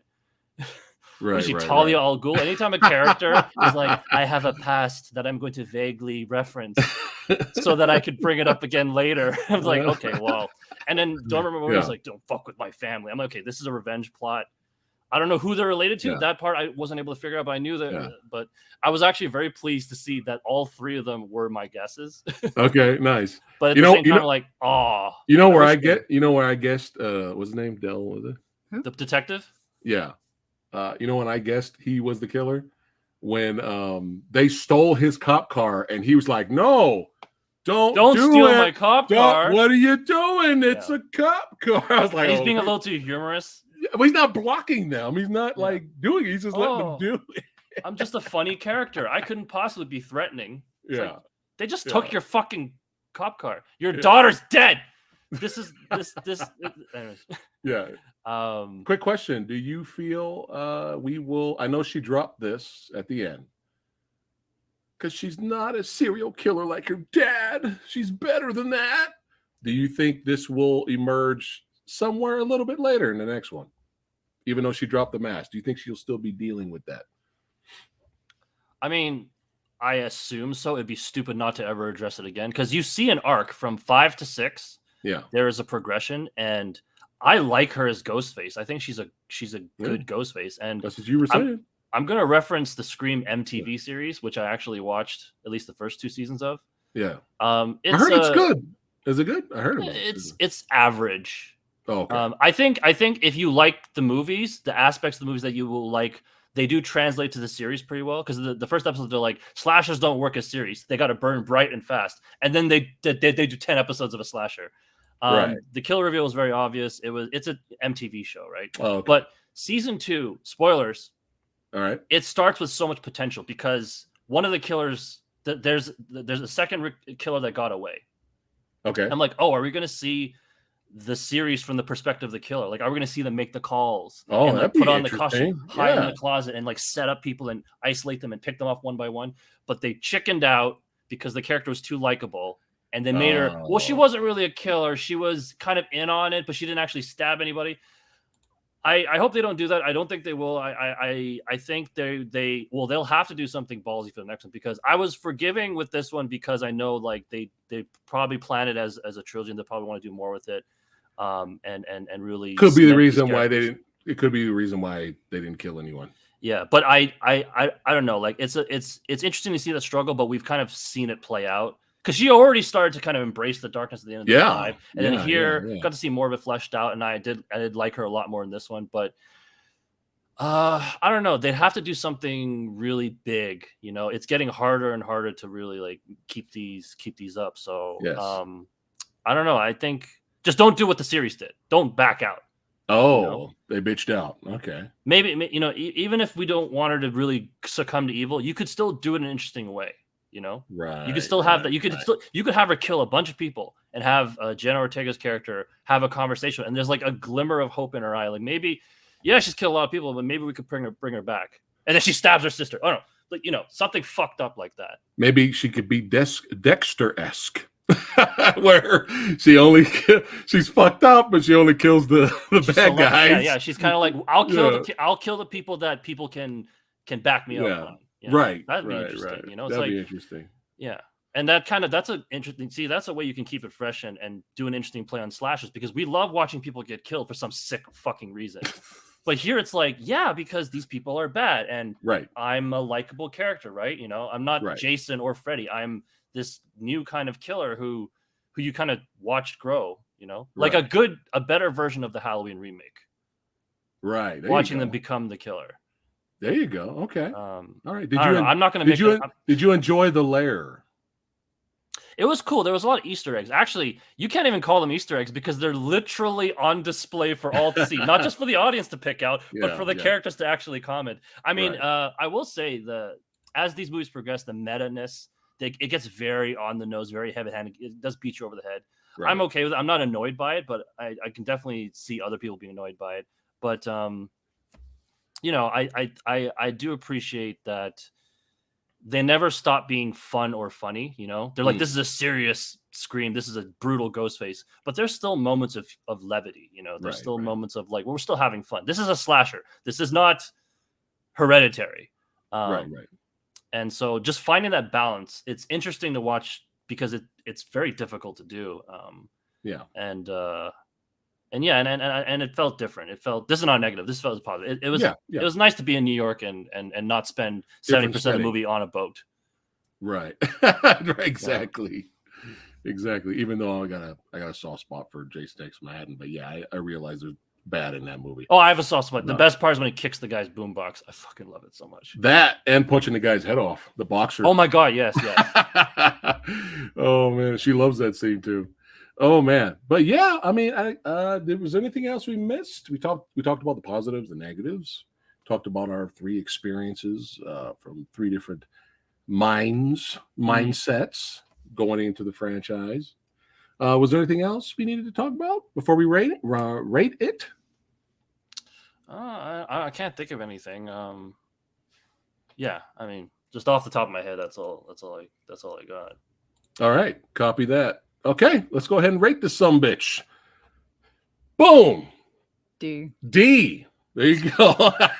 That's very generous. I've seen worse. If I've seen worse. If it gave you the ending and finale you wanted, what do you think you would have given it? There's. Because you said this is your favorite Scream movie until the end. Then I probably till the reveal. Then I probably would have given it a C. A C. Okay. But the thing is, I don't care for any of these movies. Right. Okay. Yeah. Like, I don't find them fun. I don't find them clever. Okay. I don't find them entertaining. I find none of them rewatchable. Okay. That's just me. All right. I don't think any less of anybody for finding them entertaining. It's just me. Right. Okay. So this clearly isn't my cup of tea. Okay. I will be very surprised if you manage to drag me to see the 7th one. So it's just not for me. Like I saw the first one 20 years ago. Right. If that, and it wasn't for me then. It's not for me now. Sometimes movies grow on me. Sometimes I watch movies at a bad point in my life. Right. And sometimes I'm just right about my taste in films. Okay. Okay. A D for Lady Fat Blood, below average. Alex, what are you giving it? So I gave 5 a B. Okay. I'm going to give this a B plus. Okay. All right. Let's see. What is Samurai Guy going to give it? Despite the crime, the crime of letting every single character and legacy character live, despite the plot armor, the ridiculous plot armor, there are some great scenes in here. There's some great directing scenes. There's some really good suspense in here. You know, I enjoyed the entire sequence with Gail.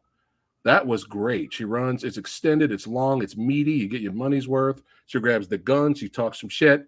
It's just unfortunately she lives, but I enjoy this scene. I enjoyed the scene that leads up to, well, her not dying. I enjoyed the scene to it. And even the finale, despite all the plot armor moments, there's some fun in the finale. I enjoyed the the backdraft, let me go bull moment. And she lets Jenna Ortega go, and she lands on the dude, stabs the dude. You know, I like that. I like what through the mouth. That was good. She got stabbed too, but it's okay. She's got plot armor. And then I even like the scene where Sam just says, "Fuck it, I got no more bullets. Fuck it." She just runs at the dude screaming, and they tackle each other. I was like, all right, I like that. Dermot Mulroney forgot he had a goddamn gun in his hand. Did he run out of bullets too? What happened? We don't. He just forgot he had a gun in his hand when she ran at him. Okay. That's all. Oh, she just ran at him. Yeah. Okay. It's fine. All right. Fine. It's fine. Fine. It's fine. This is why you guys are here, man. Brutal honesty from all three of us. It's fine. But yeah, there's some good stuff here. And I enjoy this more than 5. I enjoy this a lot more than 5. So, oh God, man, pull the trigger. I'm starting to really regret I gave M3GAN B- now. You can still change your rating. No, it's too late. I'll leave it there. It's never too late. You know what? Ah, God. All right. I'm gonna do this. Everything from the beginning all the way up to the problems we have with the film. It was a B+. You know what? I'm gonna stick to a B+. Okay. Because I did enjoy this more than 5. So Alex, we're together. We have different issues with the movie, but we ended up the same. I'm kind of surprised about that. Because there is more good, for me personally, there's more good than bad here. But that bad almost killed it completely, man. But yeah, and of course, down the line, if I rewatch this movie again, I may change my rating. Who knows? I may watch Scream 3 again down the line, and I may think Scream 3 is amazing. It's fucking brilliant. You never know. I doubt it, but you never know. So there you go, guys. I'm surprised I gave it a B+. But for different reasons. But yeah, definitely we can all agree, even you, definitely better than Scream 5. Sure. Not everyone thinks so. Really? Okay. Some people think Scream. I saw some comments here. Some people said Scream 6 is the worst in the franchise. So again, I'm kind of like this. You kind of like that? Okay. Because at least 5 had the balls to kill somebody. Ah, that's true. That is true. But again, it's like even if 7 kills off one of the what was that idiot name they were calling themselves? The Core 4. The Core 4. Yeah. Even if the next movie kills one of them, I don't give a fuck.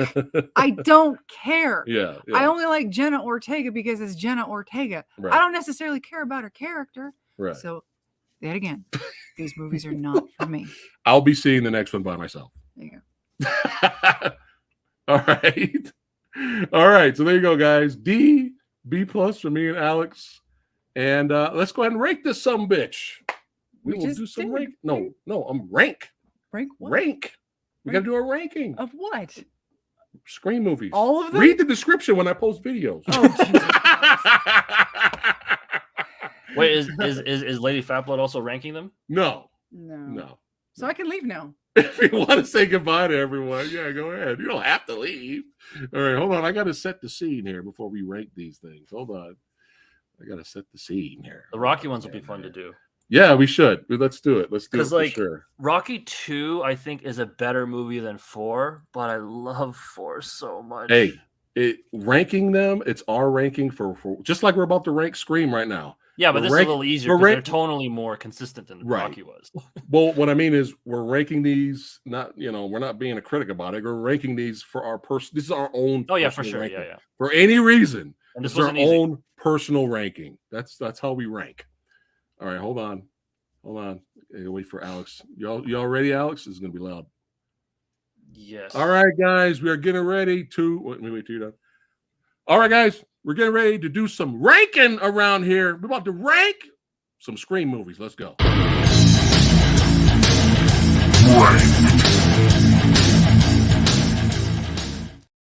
All right, let me slide in. There you go. That was fun. That was fun, man. All right. We about to rank them, and I might start a new series. I might do more of these, like you said, Alex. We'll do the Rockies and maybe next, for sure. It sounds like fun.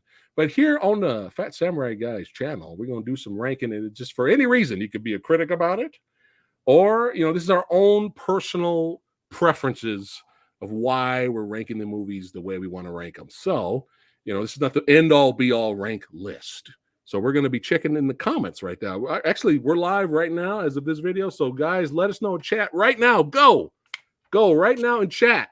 And I'm going to pull them up. This is you can rank with us. We'll have some fun here. Rank with us right now. Rank all Scream films. That's right, from best to worst. Okay, actually, we'll do worst to best for us. We'll do. So I was going to ask, what's the order? We'll do worst to best. Worst to best, guys. Let us know in chat right now. I'm going to bring it up on the screen, and all of you badasses watching this after it is live, we want to read the comments. We want to know your own personal preferences for Scream. That's right, the Scream films. All right, I'm keeping an eye out right now. There you go. All right, put it all together. Don't do one at a time. All right, make sure it's all together so I can just click on one thing. All right, so before we get to you guys, Alex will go first. Alex, from worst to best, what is in your opinion the worst Scream movie? Even if you liked it, something's got to go on the bottom. You got to rank it. So go for it. Like I said, this was a tough list to do. Okay. I feel like overall, they're all very close, with the exception of the best one and the worst one. Those are very clear to me. But the ones in the middle, I feel like they could shuffle around depending on your personal preferences. Yeah. So, and I don't think any of them are bad. I like all of them to different degrees. Right. Just FYI. So just because this one's the worst ranked, right, doesn't mean I still like it. Right. So, okay, very bottom in 6th place. Okay, can you guess what it is? I know what it's not now. Oh yeah. 5. I'm gonna say 5. It is not. Really? No. Okay. It's 3. Well, oh, all right.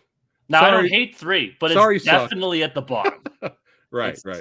I think most people would agree it's at the bottom. Well, I mean, some people might say 6, but yeah, 3 or 5. Yeah. 3.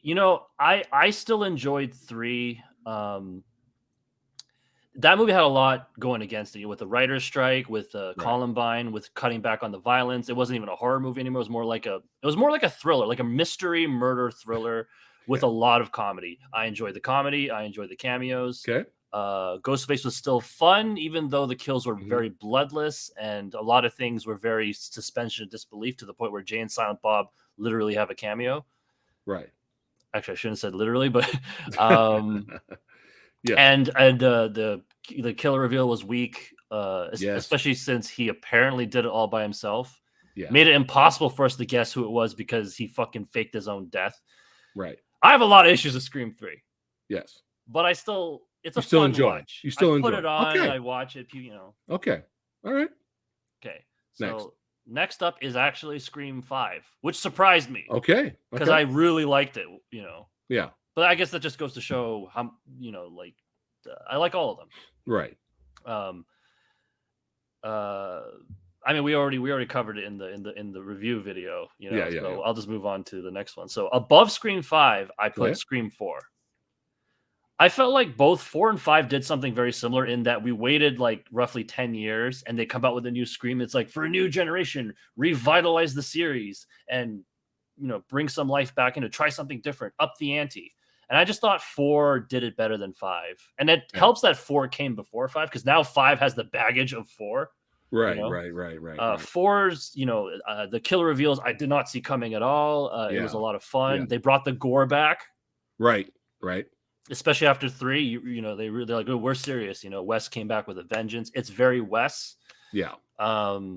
He brought it back to Woodsboro. It was great to see our legacy characters, and even though they were never under any real threat, and that's kind of the thing about these movies is, in 4, I never thought that any of them were going to die, and I was okay with that. It was just cool to see them again.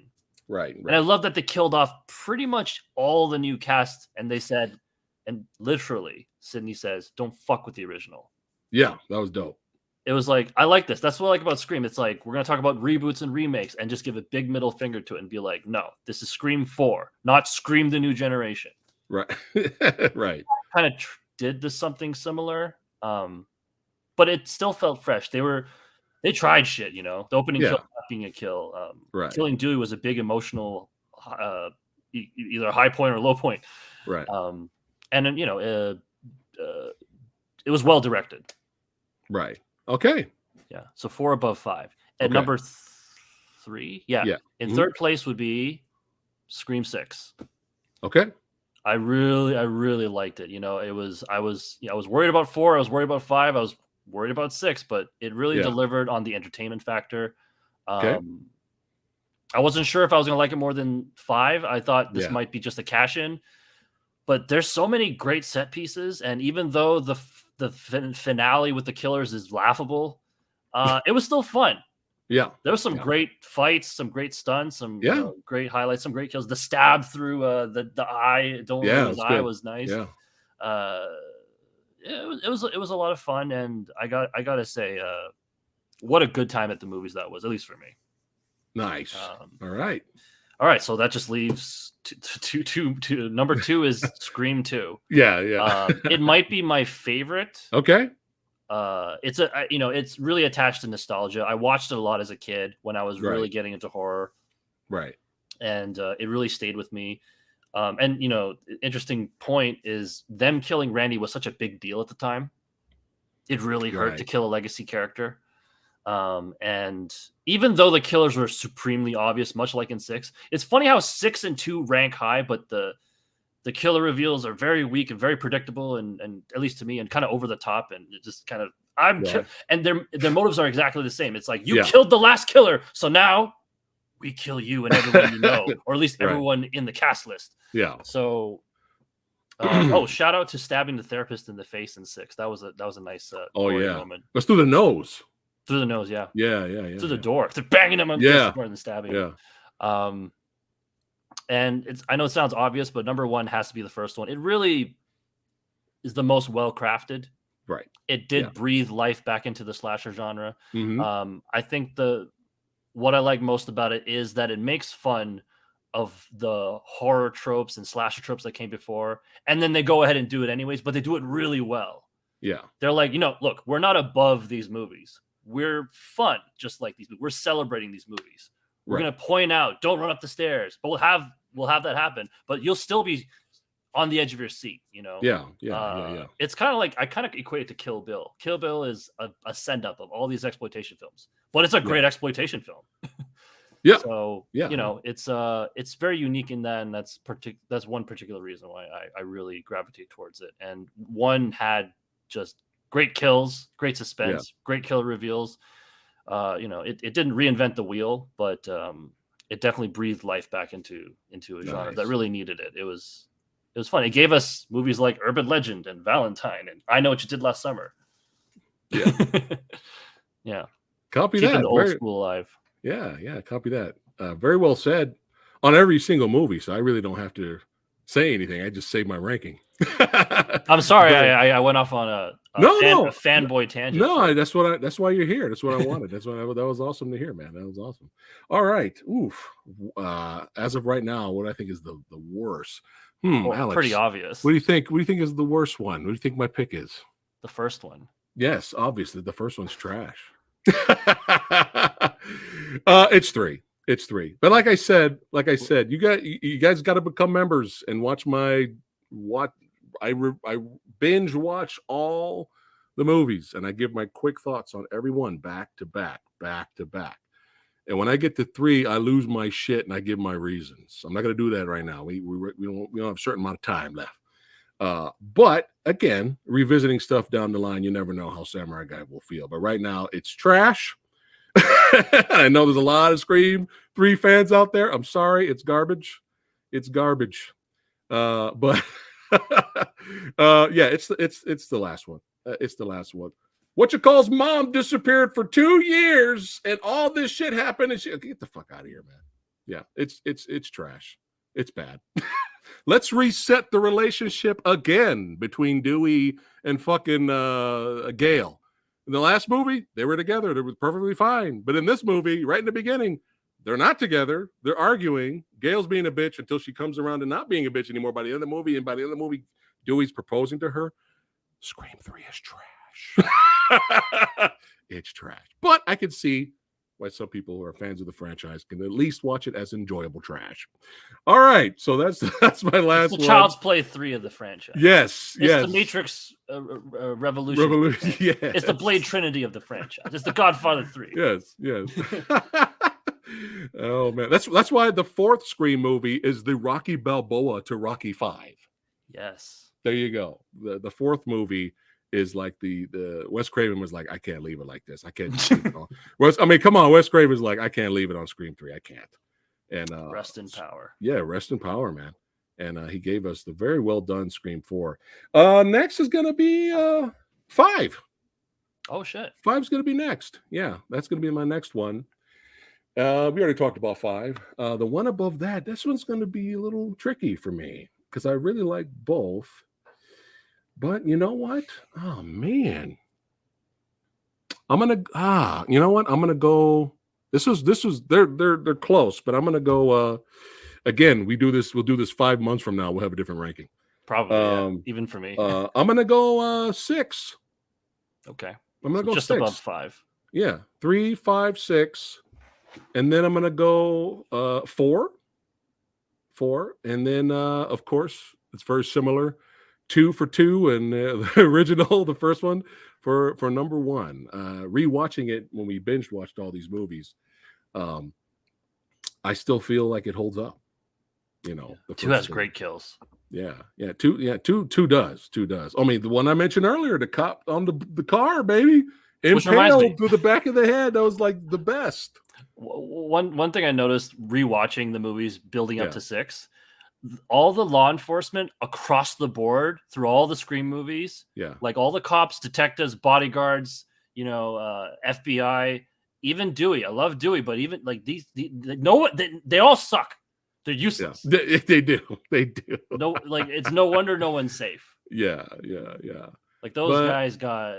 I mean, shit, man. They had one job. They had one job. They had one job. Yeah, pretty much. All right, let me scroll up here before we end the video. Let's see what everyone else here. I love seeing the variety. Like it just goes to show, like everyone's coming from such different places. There you go. Thomas's ranking right there. I'm gonna put everybody's ranking up there. Thanks again, guys, for joining in on the fun here. There we go. Boom, boom, boom. There we go. Wait, I don't understand. 3's the best. He did his best to worst. That's how he did it. Yeah. Oh, okay. Some people did it a little different here. They're doing their own thing over here. And Suck's favorite is Scream 3. There we go. And his least favorite is 6. All right. I don't like that. hey, I mean, it could be. It could be. Yeah. It's unique. All right. It's the least violent. Caitlin here. There we go. Worst to best. 4th at bottom. All right. Interesting. 6th in second place. Yeah. Interesting. All right. Sean's here. Here's Sean's. Okay. Interesting. All right. Here we go. Let's go here. Let's see anyone else. Heather's here. There we go. We got Heather's ranking here. Okay. Nice. All right. Let's see if there's any other ones. Adam's here. Best to worst. Okay. All right. Let's see. Bradley that's his as of right now. Hasn't seen 6 yet. Okay, but that's his as of right now. All right. Let's see here. And Gail's. Here's Gail right here. All right. Copy that. Nice. And here is Sexy Sumos. There you go. What a perfect way to end the stream. This guy, he's hilarious. I love that guy. He's hilarious. All right, Alex, don't go anywhere. But this was a lot of fun. Hearing the passion, the rants, the praise, talking about the positive and negatives, hearing from 3 different perspectives. That's what it's all about here on the channel, talking about movies. Alex, don't go anywhere. That's right. Hold on. Suck says, I'll debate you too as do I. Copy that. Copy that, Suck. All right. Hey, thanks again for watching. Don't forget, like, share, and subscribe, all that good stuff. Hit the join button to become a member or join us over there on Patreon and help support the channel. Keep it going. It's all about fun here. Agreeing to disagree, but still having a great time talking films. That's what it's all about, baby. All right. We'll see you guys on the next one. And we're going to do some more ranked. Yeah, well, me and Alex will do the Rocky films for you guys. We'll hang out and we'll put your list up as well because we're having fun doing this. Hold on one second. All right, Severio, take care, brother. All right, and Alex, again, don't go anywhere. We'll see you guys on the next one. Take care, guys.